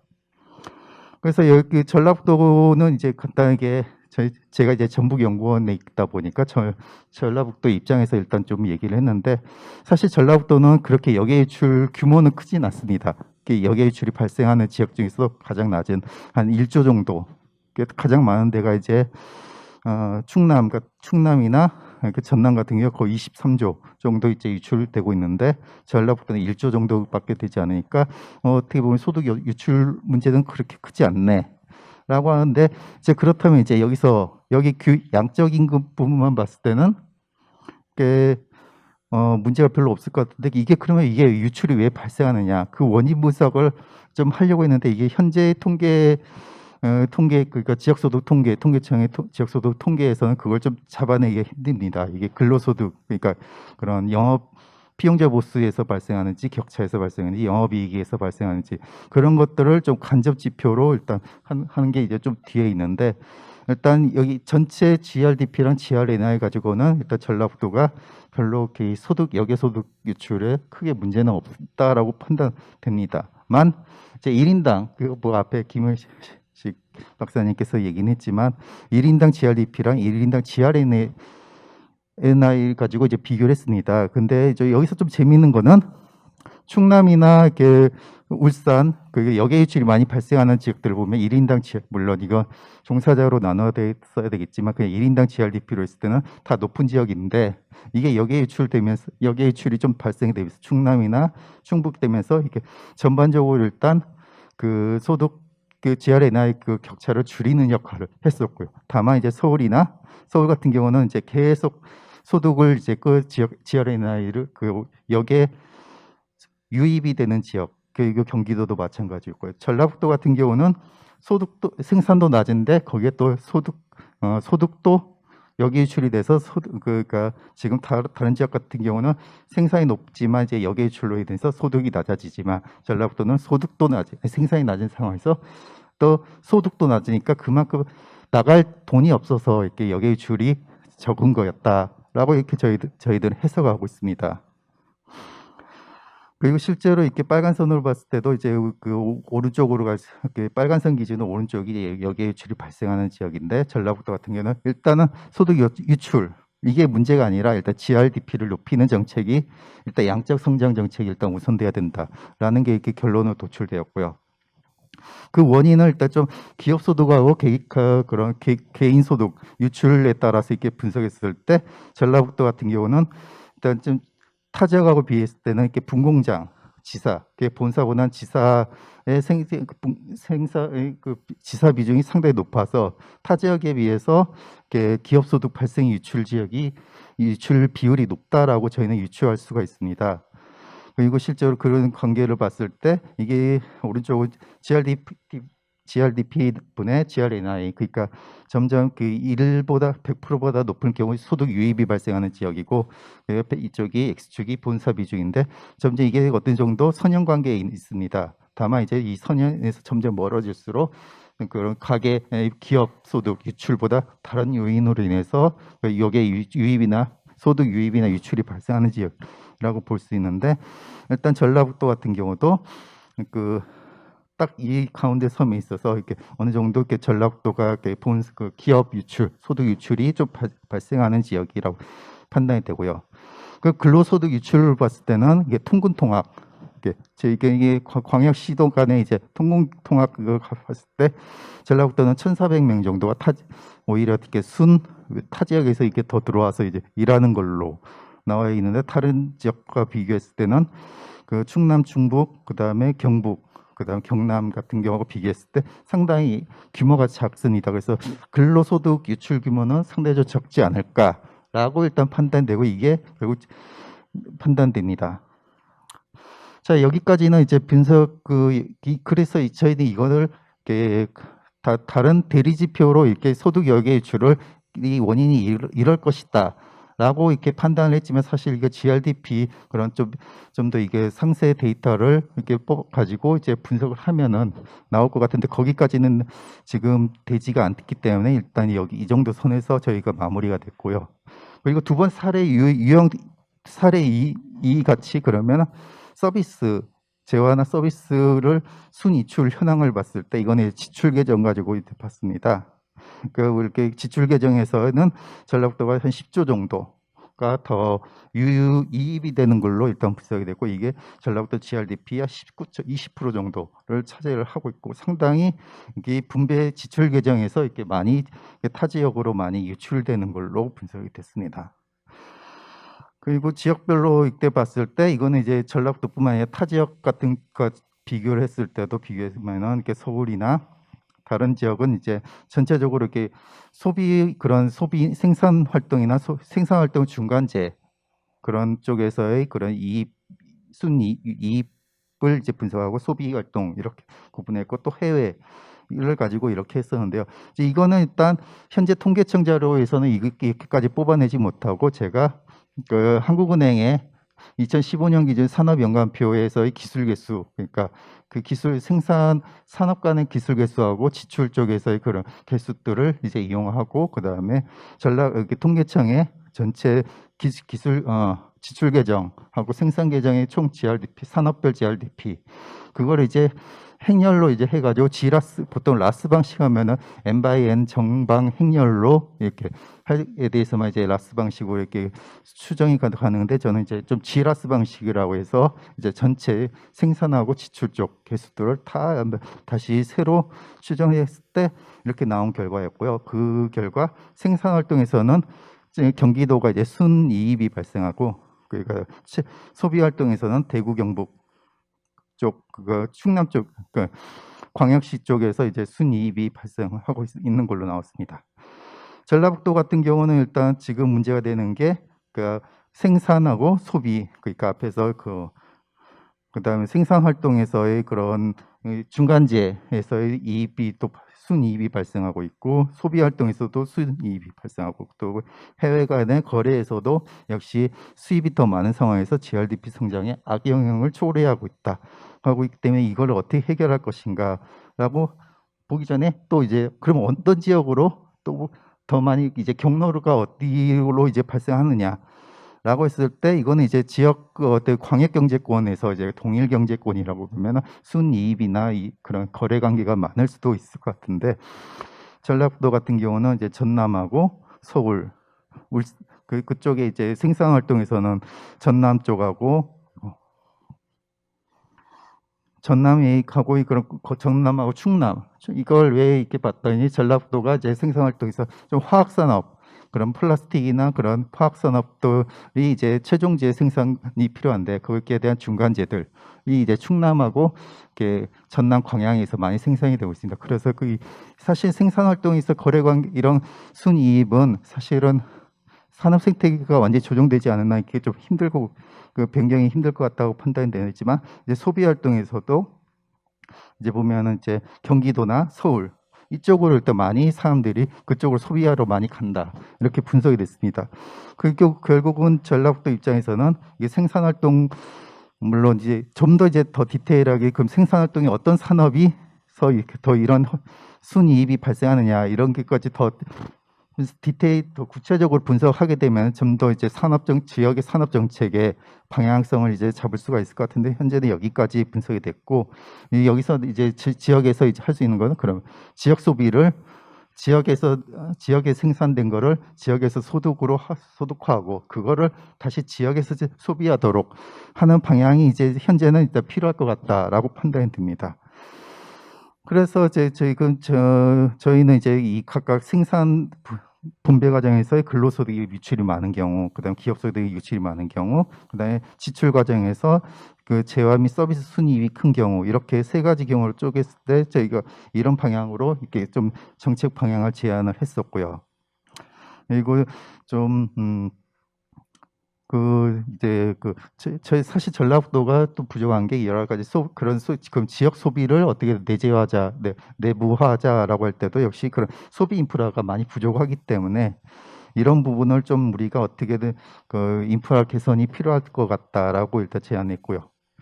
마지막으로 통계청에 이제 필요하게 바라는 점 같은 경우는 앞에서도 만 박사님들이 말씀하셨지만 현재 지역소득 통계라는 것 가지고는 이제 지역소득 역외유출 총량만 알 수가 있습니다. 그 총량에서 그 총량을 좀 더 디테일하게 이게 구분해서 어느 분야에서 많이 발생하느냐 그거를 분석하기 위해서는 좀 세분화할 필요가 있을 것 같고요. 예시로 어떤 산업의 개인이냐 어떤 산업 아니면 개인이 소득이 어떤 지역으로 유출하는 경향이 강하다. 그러면 그 강한 이유를 좀 더 다시 원인 파악을 쉽게 할 수 있을 것 같고요.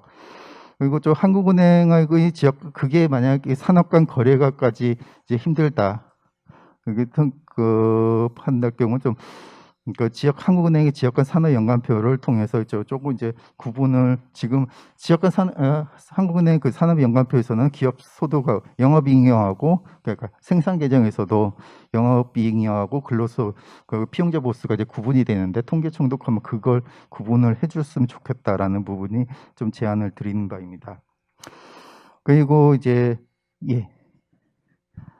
더 이게 더 많았었는데 생각나는 이 정도여서 여기서 마치도록 하겠습니다. 감사합니다. 네, 발표 감사드립니다. 발표의 마지막 부분에 지역소득 통계 개선 방향까지 제시하여 주셨는데요. 새겨 듣도록 하겠습니다. 감사합니다. 네, 첫 번째 세션에 5개 주제 발표가 모두 마쳤고요. 이제 종합 토론을 위해 잠시 무대 정리가 있겠습니다. 발표해 주신 5분과 안형희 국장님, 토론자분 4분이 무대로 올라와 주시겠습니다. 여러분 큰 박수로 맞이해 주시기 바랍니다. 그럼 종합토론 좌장을 맡아주실 안형희 국장님께 마이크를 넘기도록 하겠습니다. 예, 안녕하십니까. 통계청 경제통계국장 안형익입니다. 오늘 정말 좋은 주제로 정말 심도 있는 연구를 발표해서 너무나 감사드립니다. 공부가 굉장히 많이 됐고요. 늘 느끼는 거지만 독학하는 것보다는 저자직강이 훨씬 더 좋은 것 같습니다. 오늘 공부가 잘 된 것 같습니다. 오늘 지금 주어진 시간이 좀 많지가 않은 것 같습니다. 스케줄표 보면 제 인사말까지 해서 25분까지인데 아무래도 궁금하신 것도 많고 하기 때문에 좀 인사말은 좀 생략을 하고 바로 질문으로 들어가겠습니다. 시간이 좀 적기 때문에 제 질문을 생략하고요. 먼저 오늘 토론자신 최바울 실장님, 통계개발원의 부산연구원의 박순양 센터장님, 대구 경북연구원의 임규채 실장님께서 토론을 해주시겠는데요. 시나리오 상으로는 전체적 일괄 질의하고 답변하시는데 이게 별로 효과적이지 않은 것 같습니다. 그래서 그냥 한 분씩 질문을 하고 답변을 듣고 질문하는 그런 방식으로 진행을 좀 하도록 하겠습니다. 그래서 먼저 우리 통계개발원 최바울 실장님께서 좀 궁금하신 거라든지 하는 코멘트를 해주시면 감사하겠습니다. 네, 반갑습니다. 통계개발원의 최바울입니다. 지역의 그 소득 통계 관련해서 좀 다양한 관점에서 또 5분께서 또 발표를 해주셨습니다. 그래서 앞으로 지역 통계 발전에 굉장히 좀 큰 의미를 줄 수 있는 또 중요한 세미나라고 생각이 됩니다. 관련해서 몇 가지를 좀 질문을 드리면 시간이 많지 않기 때문에 그 첫 번째 디지털 경제에 대한 부분이 이제 갈수록 중요해지고 있습니다. 그래서 좀 처음에는 이제 디지털 경제의 포착 가능성 부분하고 또 이제 GDP하고 그리고 어떻게 측정할 것인가에 대한 얘기를 좀 해주셨는데요. 요거를 좀 지역 소득 통계하고도 좀 연계를 해서 좀 같이 좀 준비를 해나가는 것 좀 필요하지 않나라는 생각이 좀 들었습니다. 그래서 특히 디지털 플랫폼 같은 경우에는 본사 중심으로 이렇게 좀 모여진다든지 플랫폼이 또 특정 지역에서 많이 될 수도 있기 때문에 이런 부분들을 지역의 어떤 소득이나 아니면 지역에서의 지출 이런 쪽으로 잘 포착하기 위해서 좀 어떤 통계라든지 아니면 이런 부분들이 같이 좀 마련되어져야 될 것인가에 대한 논의가 좀 같이 될 필요가 있습니다. 그 마지막에 그 지역 여기에 유출 진단 관련해서도 좀 맥락이 좀 다 있는 것 같은데요. 갈수록 그런 디지털화된 세상에서의 발생하는 생산과 소득 그리고 지출 이런 부분들을 지역으로 어떻게 또 볼 것인가를 좀 통계적인 관점에서 앞으로 또 통계청이 또 어떻게 준비해 나갈 것인가를 같이 고민할 수 있는 자리가 될 것 같습니다. 그래서 먼저 좀 고민하신 발표자분들의 의견이 좀 궁금하고요. 두 번째로는 그 1인당 GRDP가 가지는 장점이 있지만 그 생산 측면만 보기 때문에 소득 분배라든지 아니면 지출 측면에서 볼 수 있는 또 다양한 대안 지표에 대해서 또 이제 얘기를 해주셨습니다. 그래서 그 부분들은 굉장히 필요성들이 보완적으로 중요하다라는 생각이 들었고요. 제가 그 대안 지표 중에서 그 이제 자영업자들의 소득을 추정하셔가지고 한번 하신 부분들이 있는데 제가 좀 제안드리고 싶은 거는 그 지역별 고용조사에 그 임금 근로자의 평균 소득 부분도 있습니다. 그래서 그 추정하신 거에다가 임금 근로자 부분을 한번 더해서 그 소득 부분이 어떻게 하는지를 한번 같이 하면은 좀 더 정합성이 높아지지 않을까라는 생각이 들었습니다. 그래서 그러면 조금 더 그 GRDP가 보지 못하는 측면을 좀 더 볼 수 있다라는 차원에서 유용할 거라는 생각이 좀 들었습니다. 추가적으로 앞으로 좀 요원할 수는 있겠지만 지금 전반적으로 행정 자료들을 많이 활용하는 방향으로 나가고 있습니다. 그래서 지역 소득에서도 점점 이제 행정 자료들을 우리가 조금 더 활용할 수 있는 부분, 물론 시의성에서는 아직도 조금 미흡할 수는 있습니다. 그렇지만 점점 앞서 말씀드린 디지털화되고 있고 그 과정에서 우리가 좀 자동적으로 축적되는 그런 이제 행정 자료들, 특히 이제 국세청의 소득 자료 이런 부분들하고 이런 것들이 잘 연계가 된다면 좀 더 세분화된 자료를 활용할 수 있는 여지가 넓어질 수 있을 것 같습니다. 참고로 지금 국세청에 있는 근로소득과 사업소득 자료를 지금 그 사회통합 지표를 만드는 과정에서 가져와서 지역에서 이렇게 지역 시군구로 좀 소득을 나누는 그런 과정들이 지금 시도를 하고 있는 중에 있습니다. 그래서 이런 것들이 된다면 그 1인당 GRDP 측면이 아니라 이제 1인당 지역의 소득 측면에서도 그런 국세청 자료를 활용할 수 있는 가능성 그 부분도 좀 고려되면 훨씬 더 정합성이 높아질 수 있을 것으로 기대됩니다. 네, 이상입니다. 예, 크게 한 세 가지 질문이 있는데요. 첫 번째 그 디지털 측정에 관해서 이제 내셔널리 하는 것도 어렵겠지만 좀 지역적인 그런 게 좀 측정이 되겠느냐는 그런 취지로 이랬고요.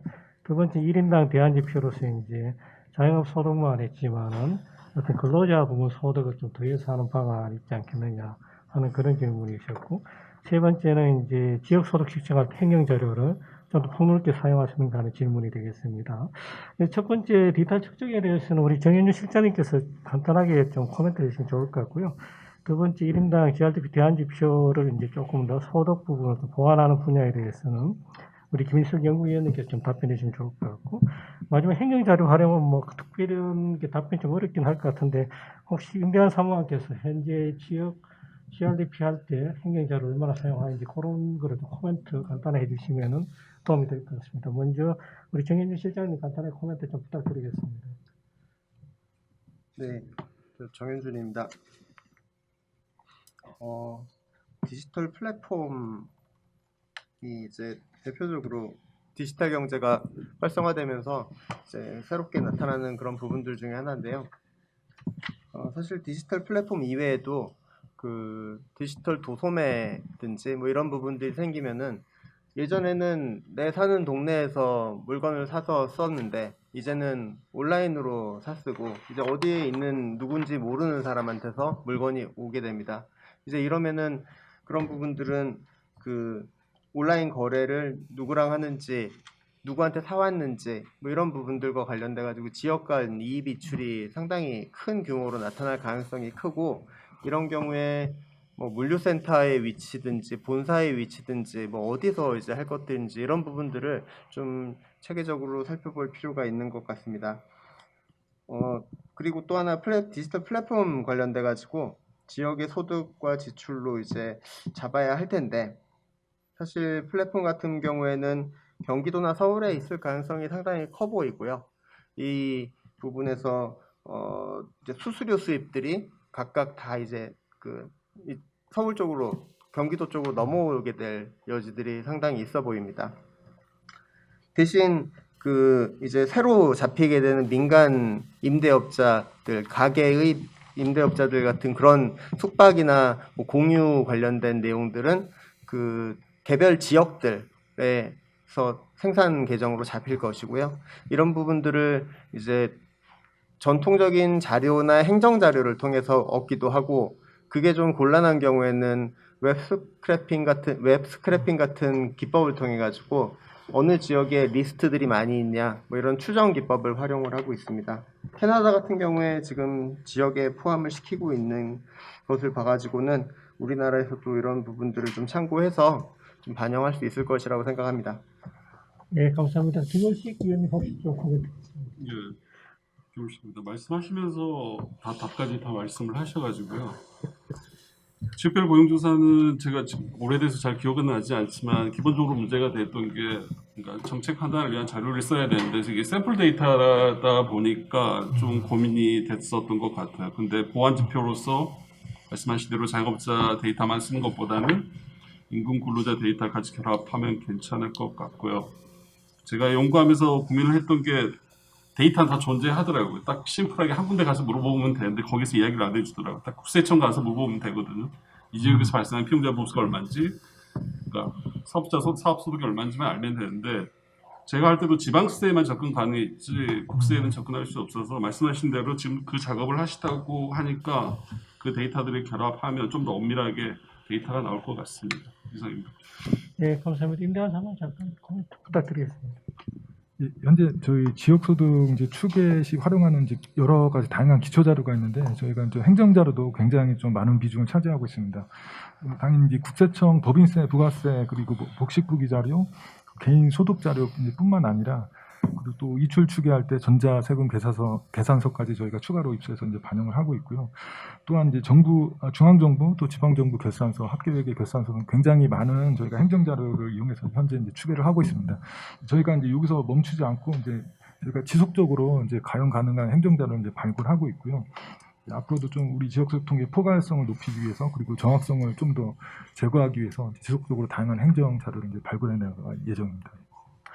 예, 감사합니다. 그 참 디지털 경제 진전으로 사실은 그 지역 소득의 측정에서도 상당한 좀 애로가 있을 것 같고요. 사실 그래서 좀 이걸 어떻게 조사만으로 하지 않고 행정 자료를 많이 써야 될 것 같은데 말씀하신 대로 행정 자료가 시성이 좀 떨어진 측면이 있어서 앞으로 이쪽에 대해서는 많은 투자가 있어야 될 것 같습니다. 다음으로 우리 부산연구원의 박순양 센터장님께서 몇 가지 질문이나 코멘트 좀 부탁드리겠습니다. 네, 부산연구원의 박순양입니다.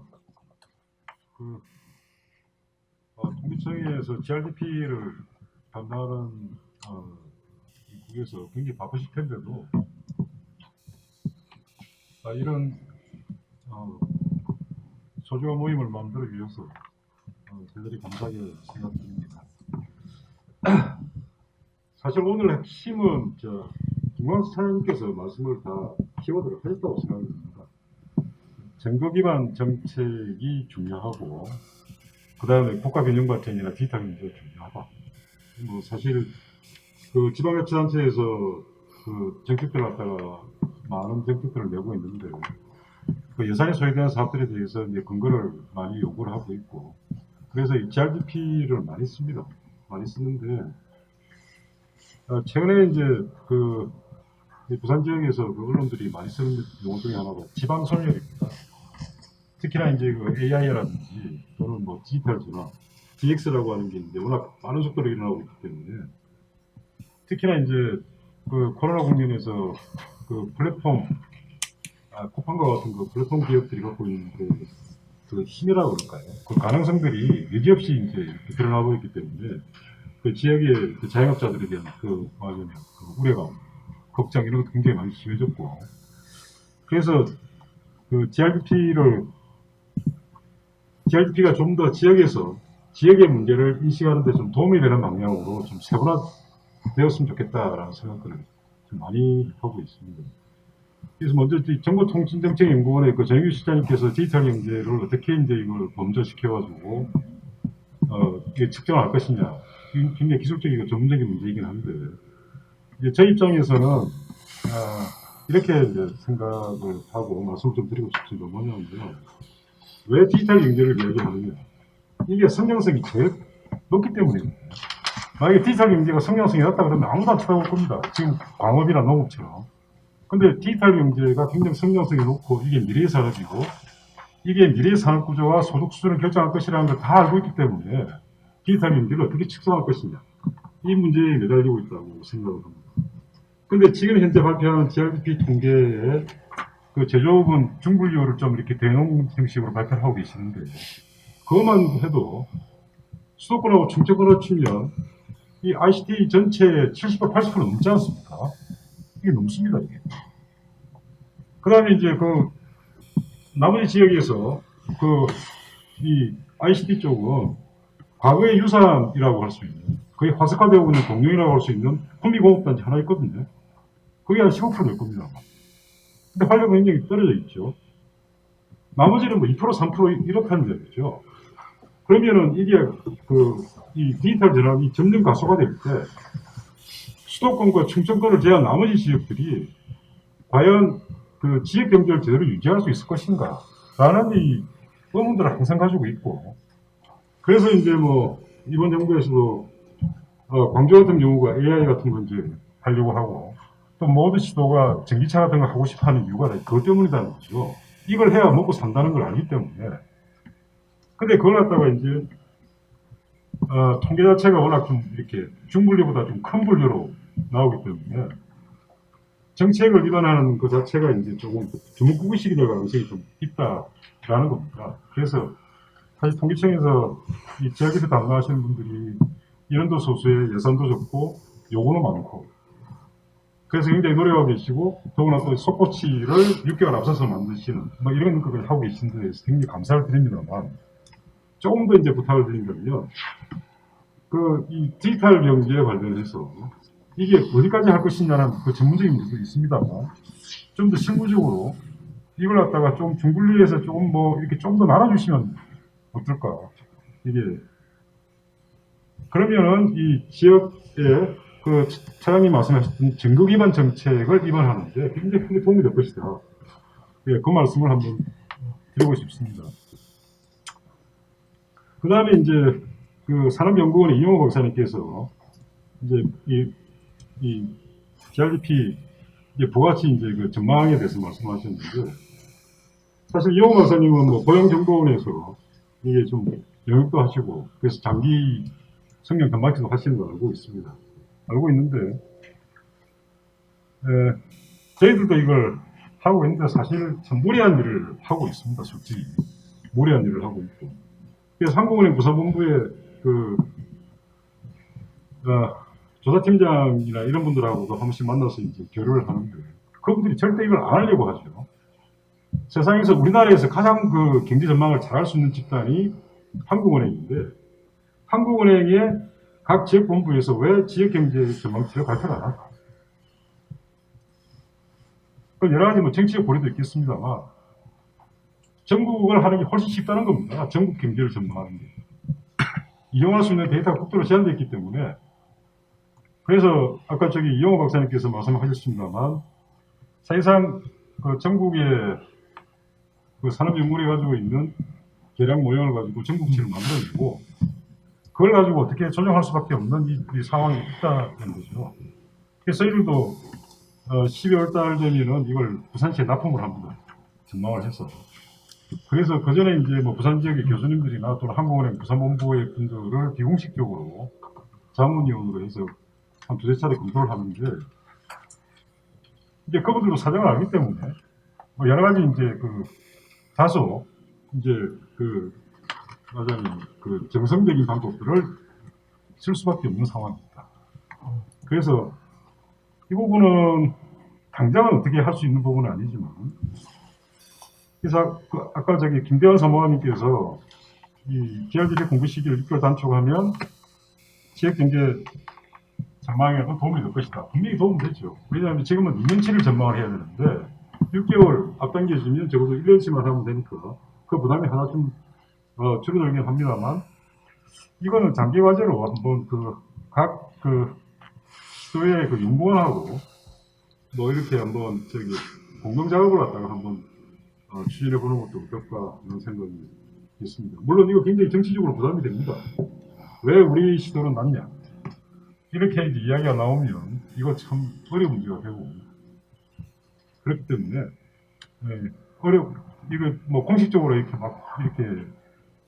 할 수 있는 문제는 아니지만, 그냥 이 연구 차원에서 준비를 좀 해볼 수 있는 건 아닌가라는 말씀을 뭐 그냥 조금 드립니다. 그다음에 이제 경기연구원의 김을식 박사님 말씀을 듣고 좀 많이 배웠는데, 부산이 전형적으로 이렇거든요. 부산의 1인당 GRDP보다 1인당 소득이 높죠.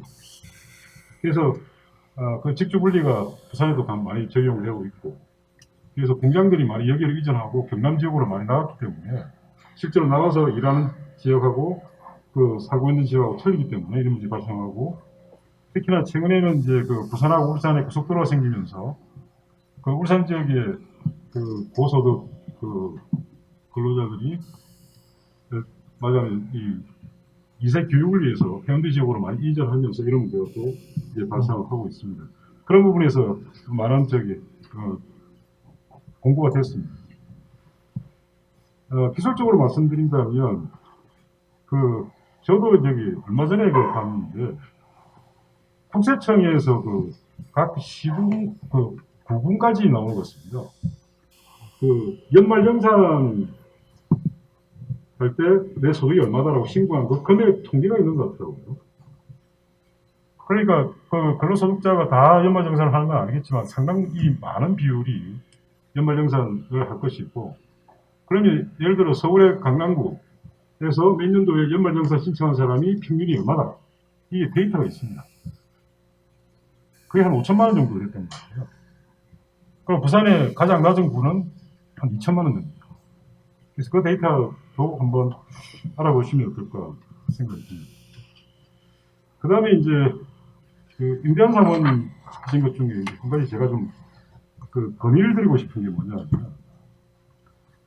우리나라에서 제대로 된 건설 투자 통계를 찾기가 굉장히 힘이 듭니다.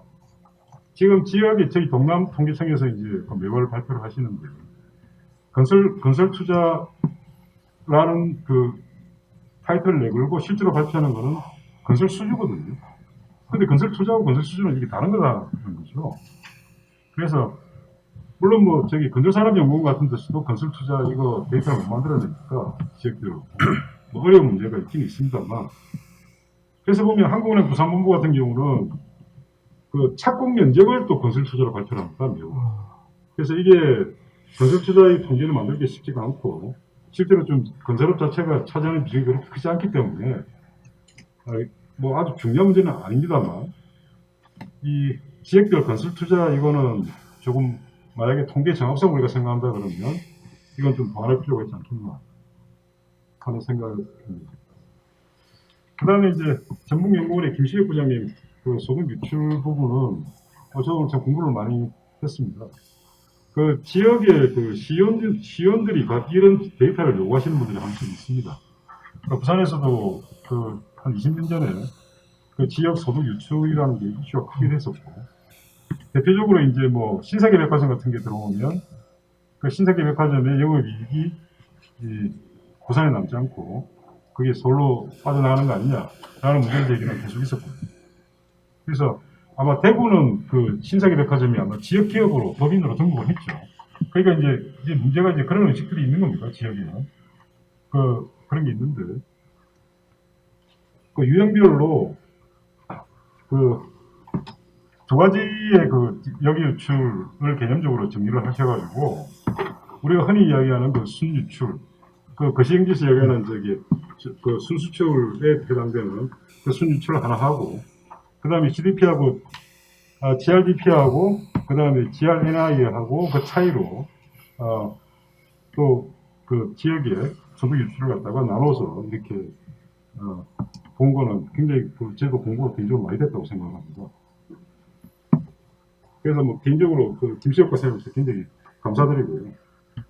근데 이제 그걸 보면서 이제 한 가지 참 느낀 게 뭘 느꼈는가 하면, 최종적으로 이제 정리하신 부분이 있습니다. 김시혁 박사님. 19페이지에 이제 재화 및 서비스 순위출 현황 이렇게 해서 국내, 국외 이렇게 정리하신 게 있는데, 결국 여기에서 이제 순위출이 플러스가 되는 지역들을 보면 서울, 그 다음에 울산, 경기, 충북, 충남 이런 지역들입니다. 결국 우리나라의 대기업의 조립 대공장인 가장 한국에서 경쟁력이 높은 최종 생산물을 생산하는 지역들, 이 지역들이 결국은 이제 순이익이 되고 나머지는 이제 유출이 되는, 결국은 이제 지역 산업 구조를 갖다가 그대로 반영해 주는 아주 재밌는 결과가 나왔는데, 이게 제가 처음에 말씀드렸던 디지털 경제로의 전환이라고 하는 것이 결국은 그게 성명성이 높고 지역의 미래가 달려있는 문제이기 때문에, 결국 지역 산업 구조 고도화와 관련된 문제이기 때문에 누구나 다 관심 가지는 것과 마찬가지로 그 문제를 갖다가 이렇게 지역의 여기 유출 문제 가지고 이렇게 구조적으로 볼 수 있다는 측면에서 굉장히 많이 배웠습니다. 예, 이상으로 마치겠습니다. 감사합니다. 예, 감사합니다. 코멘트를 굉장히 많이 해주셨고, 전체적으로 많은 그런 시간이 좀 어렵다는 것 같습니다. 시간이 좀 부족하기 때문에 이거 일일이 다 답변드리긴 좀 어려울 것 같고요. 전체 보면은 먼저 그 디지털 플랫폼에 관련해서 통계가 조금 더 정부일보다 좀 더 자세하게 나오면 좋겠다는 건데, 그건 저희들도 뭐 당연히 충분히 공감하고 있는 문제고요.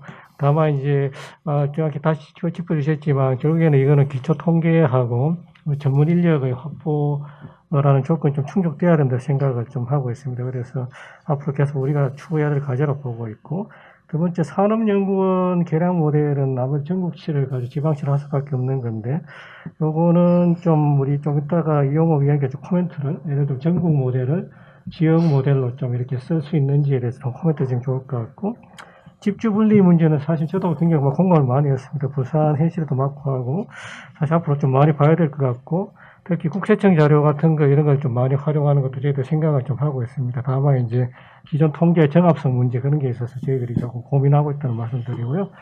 그 다음에 건설 투자, 이것도 마찬가지 기초 통계 문제인데 저희들이 더 노력하도록 하겠습니다. 참 어려운 문제 같습니다. 그렇지만 해결되는 문제 같고요. 그 다음에 이제 우리 김시백 부장님 발표하신 이 문제는 상당히 보면은 이 결과를 통해서 우리가 알고 있는 상식하고 부합되는 그런 걸 함으로써 우리가 조금 더 GRDP의 중요성을 우리가 정책 당국자들이나 좀 더 활용할 수 있는 좋은 사례가 아닌가 생각됩니다. 간단하게 제가 그냥 다 끌어버리고 죄송합니다. 그래서 그 두 번째 이용호 위원님께서 이 키에트 모델이 어떤 지역 모델에 좀 적용을 할 수 있겠는지 간단하게 코멘트 해주시면 감사하겠습니다. 죄송합니다. 네, 간단하게 말씀드리겠습니다. 지금 산업연구원에서 전국 단위 모델을 운영을 하고 있고요. 그 모델이 지역 모델이랑 긴밀하게 연관 관계는 되어 있습니다. 그 데이터가 서로 왔다 갔다 하는 관계가 되어 있고, 다만 전국 단위 모델은 거시경제 자체를 포함한 구조 방정식의 모형이라면 지역 모델은 그 개별 시계열 자체의 특성을 좀 반영한 시계열 모형으로 구성되어 있습니다. 잘 아시겠지만 그 차이는 수용해서 접근할 수 있는 데이터의 한계에 근거합니다. 그러니까 실제로 쓸 수 있는 데이터가 한계가 있기 때문에 전국 단위 모델에서 어느 정도 일정 부분을 받아서 쓸 수밖에 없는 게 한계이기도 하고요. 그리고 그 정성적인 의견을 받아들이는 것은 우리나라 그리고 우리 연구원뿐만 아니라 OECD나 미국에서도 전망을 하는 과정에서는 다들 정성적인 의견을 반영을 합니다. 그 계량 경제학에 기반한 전망 모형이라는 것이 그러니까 어제까지 있었던 이벤트와 히스토리를 가지고 미래를 바라보는 새로운 윈도우를 만들어내는 것이기 때문에, 그러니까 과거에 우리가 겪지 못한 이벤트, 그러니까 통일을 전망한다. 그러면 그거 불가능해요. 현재 계량 모델로서는 우리나라는 통일과 관련된 어떤 데이터를 녹여낸 과거의 데이터가 없어요. 그렇다면 그럼 통일을 어떻게 전망할 것이냐? 그럼 이제 시나리오 방법으로 가는 것이고, 그러니까 그렇기 때문에 어느 정도 정성적인 의견을 받아들이는 것에 방법론의 자체는 문제는 없으나, 다만 정성적인 의견을 뽑아내는 과정 자체가 합리적일 필요는 있죠. 그래서 그런 것들이 어느 정도 근거가 된다면 충분히 문제 없는 전망이실 거라고 생각을 합니다. 그리고 아마도 제가 부산연구원의 박 센터장님께는 작년에도 그렇고 저도 계속 자문차 계속 말씀도 듣고 했었던 부분이기 때문에 어쩔 수 없는 부분으로 좀 이해하고 넘어가야 되는 것 같습니다. 이상입니다. 전체적 시간과 우리가 예산 이런 인력의 제한이 있겠지만 앞으로 이제 지역 연구에 대해서 굉장히 오랜 기간 축적하고 있는 우리 산업연구원하고 우리 지역연구원 간의 활발한 소통 이런 게 있으면 좀 좋겠다 생각을 해봅니다. 그럼 우리 토론자 마지막이죠. 우리 임규채 대구경북연구원 실장님께서 코멘트 질문 좀 해주시겠습니다. 예, 네, 안녕하십니까. 대구경북연구원 임규채입니다.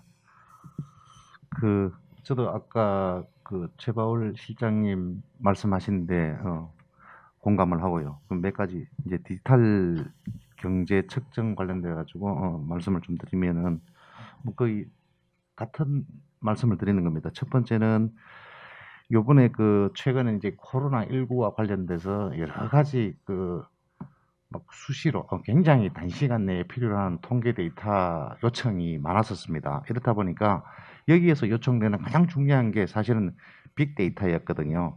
근데 이 빅데이터는 반드시 디지털화가 선행이 됐을 때 빅데이터 활용도가 굉장히 높아진다. 이걸 절실하게 이렇게 느꼈습니다. 그래서 최근에 바뀌고 있는 여러 가지 동향도 온라인, 오프라인 구분부터 시작해 가지고 여러 가지 뭐 금융 데이터 아니면은 상품 결제 데이터 뭐 이런 것들이 많거든요. 이제 이런 부분들을 신속하게 대응하기 위해서는 이를 DB와 앞으로 DB화가 돼가 중장기적으로 통계청에서 전반적으로 이 부분들을 지금 광공업 통계조사라든가 소비 동향이라든가 여러 가지 그 우리가 일반적으로 사용하고 있는 데이터처럼 이렇게 활용해 주시는 게 중장기적으로 굉장히 중요하다는 생각을 또 했었고요. 그다음 또 한 가지는 뭐냐면은 지금까지 어떤 경제 예측이라든가 경제 전망이나 이런 부분들을 사용할 때 대부분 시계열 데이터를 가지고 단기 예측을 하고 이렇게 해왔습니다. 저희들 지금도 진행을 하고 있고요. 그런데 이게 진행하다 보니까 장기적인 추세를 가지고 우리가 전망을 하는 정도는 이 시계열 데이터가 필요로 한지는 하다는 생각을 충분히 했었습니다. 그런데 작년부터 지금 저희들이 이게 시도 차원에서 대응을 하다 보니까 단기 예측 부분에는 할 수 있는 한계가 있습니다. 전혀 이게 작년에 했던 예측이나 추정을 가지고 그대로 계속 활용하는 수밖에 없었거든요. 여기에 또 필요한 게 바로 이 디지털 전환되면서 할 수 있는 빅데이터였습니다. 그래서 이런 부분들을 조금 통계청에서 전반적으로 미리 좀 사전에 이렇게 해주시게 되면은 외부 충격이나 어떤 거시경제 상황이 변했을 때 신속하게 우리가 대응할 수 있는 그런 자료를 또는 분석을 할 수 있지 않을까 이렇게 생각이 되고요. 그 다음에 행정통계 아까 DB화 이 부분에 이제 말씀을 하셨는데 이게 가능한지 모르겠습니다. 국가기관에서 활용하는 모든 데이터 그리고 공사라든가 유관기관에서 사용하는 데이터들이 굉장히 많거든요. 이 데이터가 통계청으로 좀 집중이 됐으면 좋겠습니다. 아주 해결해야 될 문제들도 굉장히 많지만은 이것들만 통계청 그 코시스 자료나 이쪽으로 집중이 된다면은 활용도가 굉장히 높거든요. 지금 박사님들하고 여러 기관에서 발표하신 그 참 뭐랍니까 꼭 필요에 의해서 분석을 해야 되는 이런 것들이 필요 없으실 수가 있습니다. 이렇게만 가능하다면 이게 혹시 가능한지 조금 한번 질문을 좀 드리겠고요. 그다음에 아까 그 시군의 경제 지표 관련돼서 1인당 GRDP 보완 방안 연구 이렇게 발표를 해주셨는데요. 산업 기반과 지역 거주민 기반 이 부분은 아까 부산도 그렇게 말씀하셨고 이게 충남 대전도 그렇고 서울 그 뭡니까 주변의 수도 인천 경기도 역시 마찬가지일 겁니다. 대부분 그 광역 도시를 끼고 있는 도는 다 그렇다고 제가 보고 있거든요. 그래서 이 부분들을 사실 어떻게 분석을 이렇게 하는 게 굉장히 어려웠습니다. 그래서 저희가 예전에 한번 했던 게 뭐냐면은 아침 저녁으로 출퇴근하는 차량을 구미하고 포항만 가지고 한번 예측을 해봤습니다. 그 출퇴근 차량이 고속도로 IC를 반드시 통과하는 경우가 많거든요. 그래서 IC 통과할 때 출퇴근 차량과 일반 차량이 구분이 됐었습니다. 그 데이터를 가지고 나갔던 차량이 다시 이게 저녁 되면 들어오잖아요. 이제 이 부분들 통계를 가지고 추정을 해보니까 구미에서 생산 기반에 얼마 정도 금액이 대구의 소득으로 들어오더라 이렇게 해서 추정을 한번 한 적이 있습니다. 그래서 여러 가지 이런 부분들을 활용을 하기 때문에 그 소득 부분의 어떤 명확한 통계 이게 굉장히 중요하다는 느낌이 들었고요. 또 추가로 말씀드리면은 이게 시군에서 요청하는 게 굉장히 많았습니다. 이게 시군에서 예를 들면은 경상북도에는 이제 북부권에서 우리가 생산이나 여러 가지 분야에서 굉장히 지금 낙후되어 있는데 도대체 소득은 실제로 지역에 보면은 소득이 낮지 않은 것 같은데 도대체 얼마인지 그게 정말 궁금하다.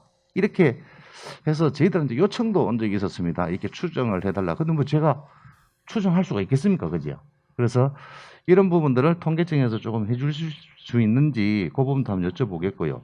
그 다음에 아까 임대환 사무관님 그 속보치 개발 관련돼서 이 부분도 좀 한번 요청드리고 싶은데요. 6개월 그 속보치로 6개월 단축하지 않습니까? 6개월을 단축하게 되면은 저희들이 경제 전망하고 활용하는데 1년에 2번 이상을 전망을 해달라는 그런 요청이 있어서 그 부분들은 충분히 활용을 할 수 있겠다는 생각이 들었는데요. 시군의 GRDP 통계도 동일하게 6개월 단축이 가능한지 모르겠습니다. 이제 그게 가능하면 좋겠다는 생각이 조금 들어서 좀 말씀을 여쭤보겠고요. 그 다음에 그 전라북도 지역소득 역외 유출 부분 있는데, 요거는 이제 개인적인 의견을 저희들이 이제 연구를 하면서 이렇게 느낀 건데, 아마 국가 차원에서 보게 되면 이게 별로 의미가 없는 것 같습니다. 진짜 의미가 없는 거고요. 지역 차원에서도 절박하기 때문에 이런 의견을 많이 내놓으시는 것 같은데, 실제로 이 부분을 체크하기 위해서 국내 카드 사용량 있지 않습니까? 그 지역별 카드 사용량에서 사용자 기준하고 가맹점 기준으로 해서 어느 정도 밖으로 나가는지 들어오는지 전반적인 분위기를 파악은 저희들이 지금도 하고 있습니다. 그래서 이 정도로 가지고 이제 가능한데, 지역별 외부 유출을 방지하는 정책을 하기보다는 실질적으로요, 이게 소비 소득이 지역 간 이동이 활발하게 진행될 수 있도록 그냥 이렇게 헐어두게 되면은, 경기가 호황기가 되면 자동적으로 아까처럼 생산 소비 계속해서 이렇게 반복이 되면서 굳이 생산 또는 소비에 집중을 해서 지역의 그 어떤 외부 유출 이걸 막을 필요는 없다는 생각을 한 번씩은 해보거든요. 뭐 자치단체에서 좀 절박한 상황에서 이렇게 하시는 것 같은데, 그래서 이 말씀을 좀 드리겠고요. 여기에 대한 대응 한 가지 마지막으로 딱 드리겠습니다. 아주 기본적으로 보면은 생산과 소비 부분에서 우리가 주로 이제 생산되는 지역 또 소비되는 지역 이렇게 보통 보면은 대부분 대도시 주변에 이렇게 다 형성이 되어 있습니다. 모든 지역에서 주변 지역하고 국가 균형 발전 차원에서 특화된 부분에서 인근 시도 간 경쟁만 하지 않으면은 굳이 이렇게 뭐 생산과 아니면 소비 부분을 이렇게 구분할 필요는 없는 것 같습니다. 그래서 예를 들어 구미에서 서비스업을 활성화시켜가지고 구미가 서비스업 쪽에서도 이제 눈을 떠야 된다, 이런 식으로 바뀌어버리면 이것도 아주 이상한 쪽으로 방향이 흘러가거든요. 그러면 생산 기반은 구미에서 하고 소비는 대구에서 하고 이런 식으로 모든 시도가 가게 되면은 좋지 않겠는가 하는 그런 아쉬운 마음에서 조금 이렇게 애절한 마음에서 이 부분은 이렇게 제가 그냥 말씀을 드리는 겁니다. 예, 이상입니다. 고맙습니다. 예, 한 네 가지 정도 질문 주셨는데요. 간단하게 이게 뭐 이게 좀 세미나다 보니까 이게 디테일하게 좀 말씀드리기도 어렵고 제가 모르는 분야도 많습니다만, 먼저 장기적 추세는 시계열 데이터 유용하지만 단기적인 빅데이터 유용하다. 충분히 저도 공감을 하고요. 그래서 저희도 뭐 빅데이터 학과라고 통계청이 있습니다. 그래서 저희들도 뭐 여러 카드 정보라든지 이런 거, 그 다음에 사업체의 정보를 활용해서 저희가 뭐 요새는 뭐 나우캐스트라 그러더라고요. 그런 거를 만들려고 저희들도 생각을 하고 있고요. DBR 문제는 조금 뭐 어떻게 되는지 제가 아직 좀 정보가 없었고 해서 그러니까 코멘트 좀 하기 어려운 것 같습니다. 필요성 충분히 인정하고 저희들이 준비하고 있다는 말씀드리고요. 행정통계 DBR 저희들 통계청이 사실은 행정통계가 맞는 건 아닙니다. 다들 아시겠지만 좀 늦게 들어오기도 하고 좀 이렇게 클리닝도 많이 해야 되는 단점이 있습니다만은 나름대로 충분한 데이터이기 때문에 저희들도 많은 행정 통계를 가지고 DBR을 하면 좋겠다는 생각을 가지고 있지만, 아시다시피 이제 개인정보 보호 문제라든지 영업 비밀 뭐 이런 것 때문에 상당한 사회적 합의 같은 게 좀 필요하고요.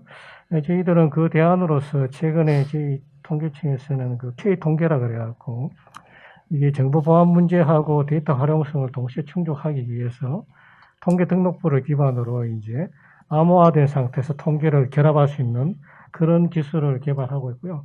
이게 되면은 상당히 우리가 생각하는 정보의 집중과 개인정보 보호 문제를 동시에 해결할 수 있는 방안이 될 거라고 생각합니다만은 다만 시간이 좀 걸리고 기술도 개발해야 되고, 그런 측면에서 저희들 1차적으로 일단 통계 등록부 쪽에 모든 게 아니라 상당한 역량을 투입하고 있고 저희 경제국도 기여하고 있다는 말씀을 좀 드리겠습니다. 필요하나 여러 가지 넘어야 될 산도 꽤 있다고 말씀드리고요.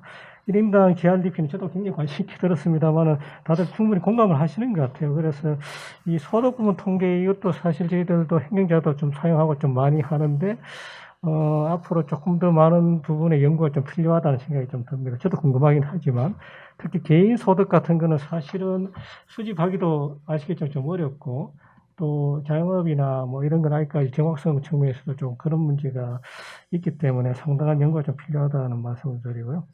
속보 이것도 그냥 제가 답변 드리겠습니다. 임대한 사람한테 시군도 GRDP를 한 6개월 정도 당겨주면 좋지 않겠냐는 건데 이 문제는 사실 저희도 좀 안타깝습니다만은 우리나라 GDP는 한국은행이 그다음 시도 GRDP는 통계청이 그다음에 시군구 GRDP는 이제 광역시도가 하는 이런 식으로 되어 있고 이게 우리나라 전체의 기초 통계라든지 통계 인력 배분에 따라서 이렇게 된 것 같습니다. 그래서 그 문제에서 요거는 어떻게 보면 좀 어렵겠지만 광역시도에서 조금 더 고민을 좀 해주시면 좋지 않을까 하는 그런 좀 부담스러운 말씀을 좀 드리고 저희도 필요성 인정합니다만은 현실적인 어려움은 상당히 좀 있는 것 같습니다. 저희도 그런 느끼고 있고요.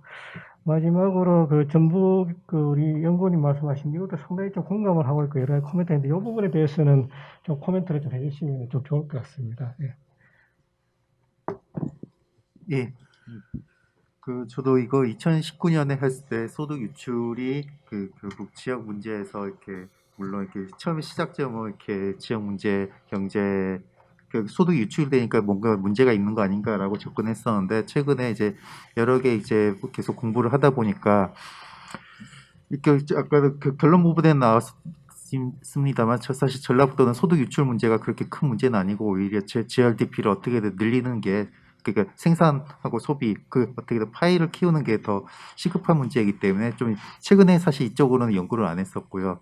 그리고 저도 개인적으로는 이게 사실 국가 전체적인 측면에서는 지역 간 소득 유출, 소득 작은 거래 그런 현금 거래나 그 거래 관계가 활발해질수록 결국 파이가 커진다라는 생각에 임기채 박사님의 생각에 동의하고 있고 저도 개인적으로 타 지역에 이렇게 충남이나 충남 아니고 이렇게 타 지역에서 이런 소득 유출 가지고 이렇게 좀 자문을 해달라 그러면은 저는 이제 사실은 그렇게 말합니다. 이제는 사실 물론 지역 내에서는 이게 소득 유출 문제가 크게 문제가 있을 수도 있으나 이게 어떻게 보면은 지역 어떻게 보면 이게 전체적인 유출이 된다라는 건 그만큼 생산이 늘어났다는 거고 그거를 그만큼 거래가 또 많이 일어나고 결국 더 계속 파이를 키워가는 어떻게 보면은 하나의 과정에 있기 때문에 그걸 어떻게 해결하는 것보다는 좀 더 이제 좀 큰 방향성에서 이제 좀 접근하는 게 좋을 것 같다라는 식으로 일단 저는 오히려 이제 유출이 막 문제가 된다라기보다는 오히려 유출을 가지고 좀 이거를 유출보다는 다른 쪽으로 이제 좀 경제정책 방향을 잡는 게 더 맞다라는 쪽으로 좀 저는 접근을 하고 있습니다. 다만 오늘 이 자리에서는 이제 소득 유출 가지고 이게 문제가 심하다라는 것보다는 이런 식으로 이렇게 GRDP 통계집 가지고 좀 여러 가지 다양하게 지역 경제나 산업을 좀 분석할 수 있도록 좀 다양하게 제공을 이렇게 좀 해주셨으면 좋겠다라는 마음에서 일단 사례로 일단 오늘 이렇게 보여드렸다는 걸 이렇게 말씀드리겠습니다. 예, 감사합니다. 원래 시나리오 따지면은 이제 이게 장내에서도 좀 질문을 받고 좀 해야 되는데 지금 시간이 너무 지체돼서요. 요거는 좀 양해해 주시면 생략을 하도록 하겠습니다. 사회자가 말이 많으면 안 되는데 제가 오늘 우리 위원님들하고 실장님들 의견을 좀 많이 듣고 싶었는데 사실은 시간이 좀 많이 부족한 것 같습니다. 그래서 그 말뜻은 앞으로 해야 될 숙제가 굉장히 많고 우리가 해야 될 과제는 많은데 우리가 지금 좀 어느 정도 기초 통계라든지 통계 전문 인력은 많이 부족한 것 같습니다. 그래서 그런 측면에서 본다 그러면 앞으로가 해야 될 때 이제 제 생각에는 우리가 어떤 힘을 모아야 되기 때문에 통계청뿐만 아니라 우리 시도의 전문가들, 지역연구원, 산업연구원 이런 전문가들이 모여서 협업을 해야 되고 그 전에 컨센서스를 좀 형성할 필요가 있는 것 같습니다. 전체 수요라든지 방향에 대해서는 제가 보니까 상당 부분 많은 컨센서스가 있는 것 같고요. 다만 이제 뭘 우선하고 어떻게 재원을 조달해야 될 거에 대해서는 우리가 많은 숙제를 공유하고 있는 것 같습니다. 그래서 오늘이 첫 번째 전문 세미나인데 우리가 어떤 이런 걸 통해서 우리 전체가 힘을 모으는 그런 계기로 됐으면 하고요. 전체적으로 시간은 느리겠지만 앞으로 가고 있습니다. 그래서 우리가 조금 더 길게 보고 꾸준히 노력하면 되지 않을까 싶습니다. 앞으로도 통계청도 열심히 하겠습니다만은 우리 시도, 우리 동료분들, 그 다음에 지역연구원분들, 산업연구원님들 같이 뜻을 모아주시면 대단히 감사하겠습니다. 네, 그러면 이상으로 1차 그 세션 1을 좀 종료하도록 하겠습니다. 예, 감사합니다.